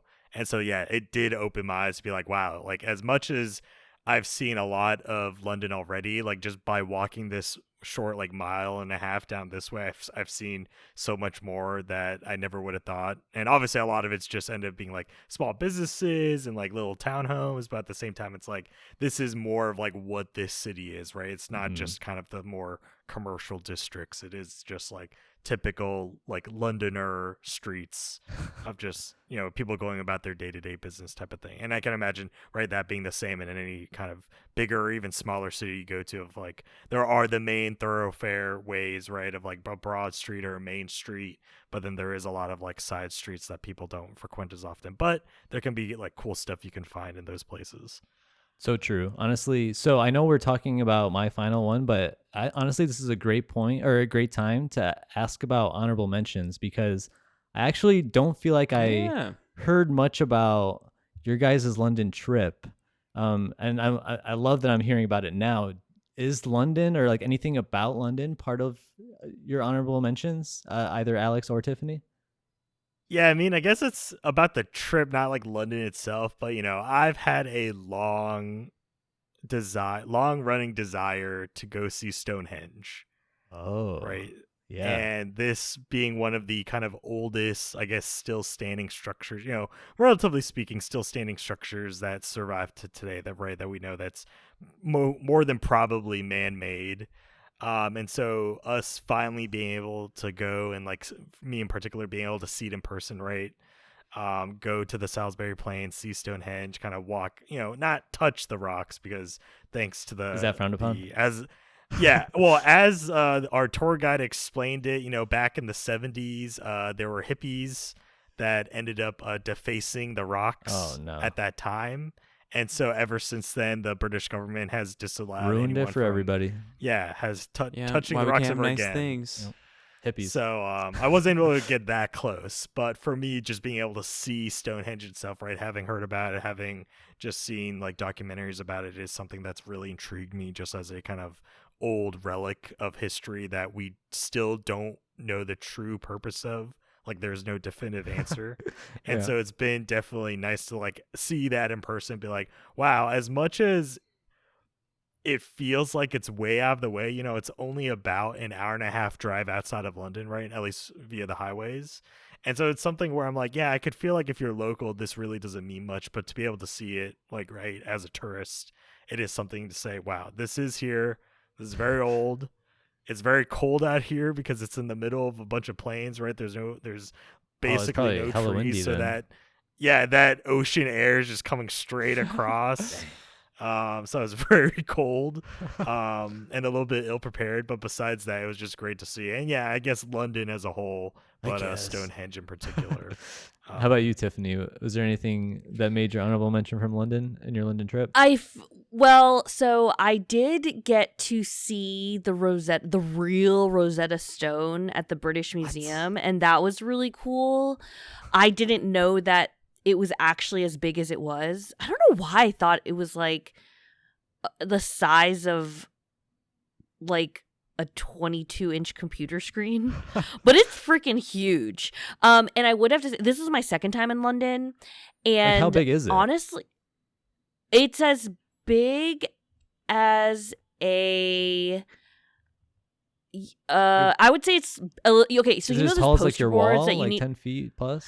You know the poster boards that you used to make school science fair projects? Okay, yeah. It's like a little bit bigger than that. Okay, so it's right, not crazy Alex? big, but it's big. Yeah, I would think like maybe like a 40-inch tube TV, like a CRT. Okay. Like about that size. Yeah.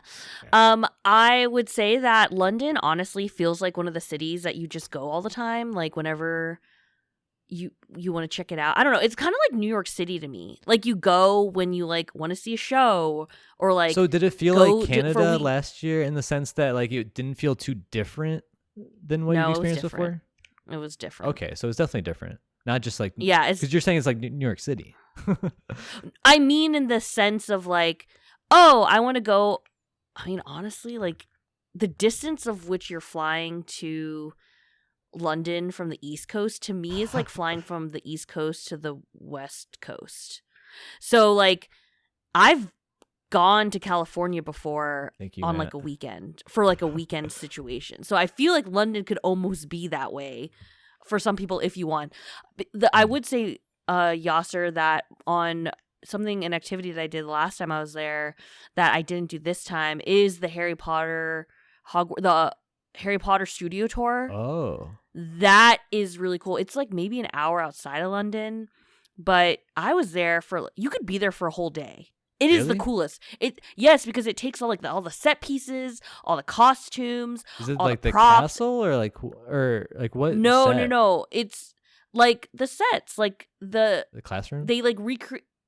Yeah, okay. Like stuff from those classrooms, Dumbledore's office, the night bus. Like there's just a bunch of stuff. That's cool. It's in like a big warehouse museum that you can go and like walk through, and they have a cafe that I really enjoyed that. And they sell for any Butterbeer, Potterheads right? out there. I don't remember. Okay. I don't remember that. I feel like they probably did sell Butterbeer. They have to, right? I mean, if they sell at the Universal Harry Potter, they should at the actual. The fact that you guys didn't even have any is a little disappointing, but that's okay. Keep going. That's the when I went like 6 years ago or something. I see. That was the last time I went. But yeah, no, I think just London is a city that everyone should have on their bucket list. There's no language barrier, obviously, and it's a good time. Unless you don't speak English. Sure. Oh, I guess I mean, that's like, true. yeah. My bad. I mean, if you're But, coming but from if the you're US, listening to this yeah. podcast, I think Yeah. you probably do speak English. They've been very and would confused for understand us. 2 hours and 10 minutes. Yeah. Like, I wonder what they're I saying. can tell they're having a good time. All right. Any other honorable mentions to wrap this up? Because, like Matt said, we are kind of at the 2-hour mark now. So, any other honorable mentions that we have not mentioned yet? Just had mentioned twice. I guess not. I feel like I mentioned a lot of them when I was explaining my other ones. So I Yeah. feel At peace. even though I'm the one Matt who is at peace. complained the most about Yeah. having only 3, Yeah. I feel good. I feel good about it. Listen, we talked a lot about those 3. So, I think we did right love by it. your It's the right experiences, I think, decision. right? You guys are so right. You're so right. All right, guys. Next time's gonna be tough gaming, except for Tiffany. Yeah. Thank Oh, you all gosh. for Just sharing wait. your top 3 experiences of 2024. You'll be hearing from us very shortly again when we talk about our top 3 experiences gaming wise of 2024. So stay tuned for that. Until then, shout out Grandmaster Doug for the tunes and like and subscribe. See y'all later.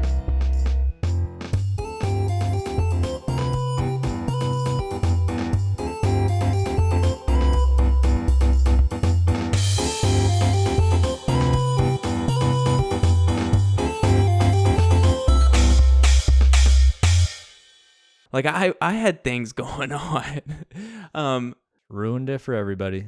Matt's over here being like, I've reached a new level of existence, and understanding. He did.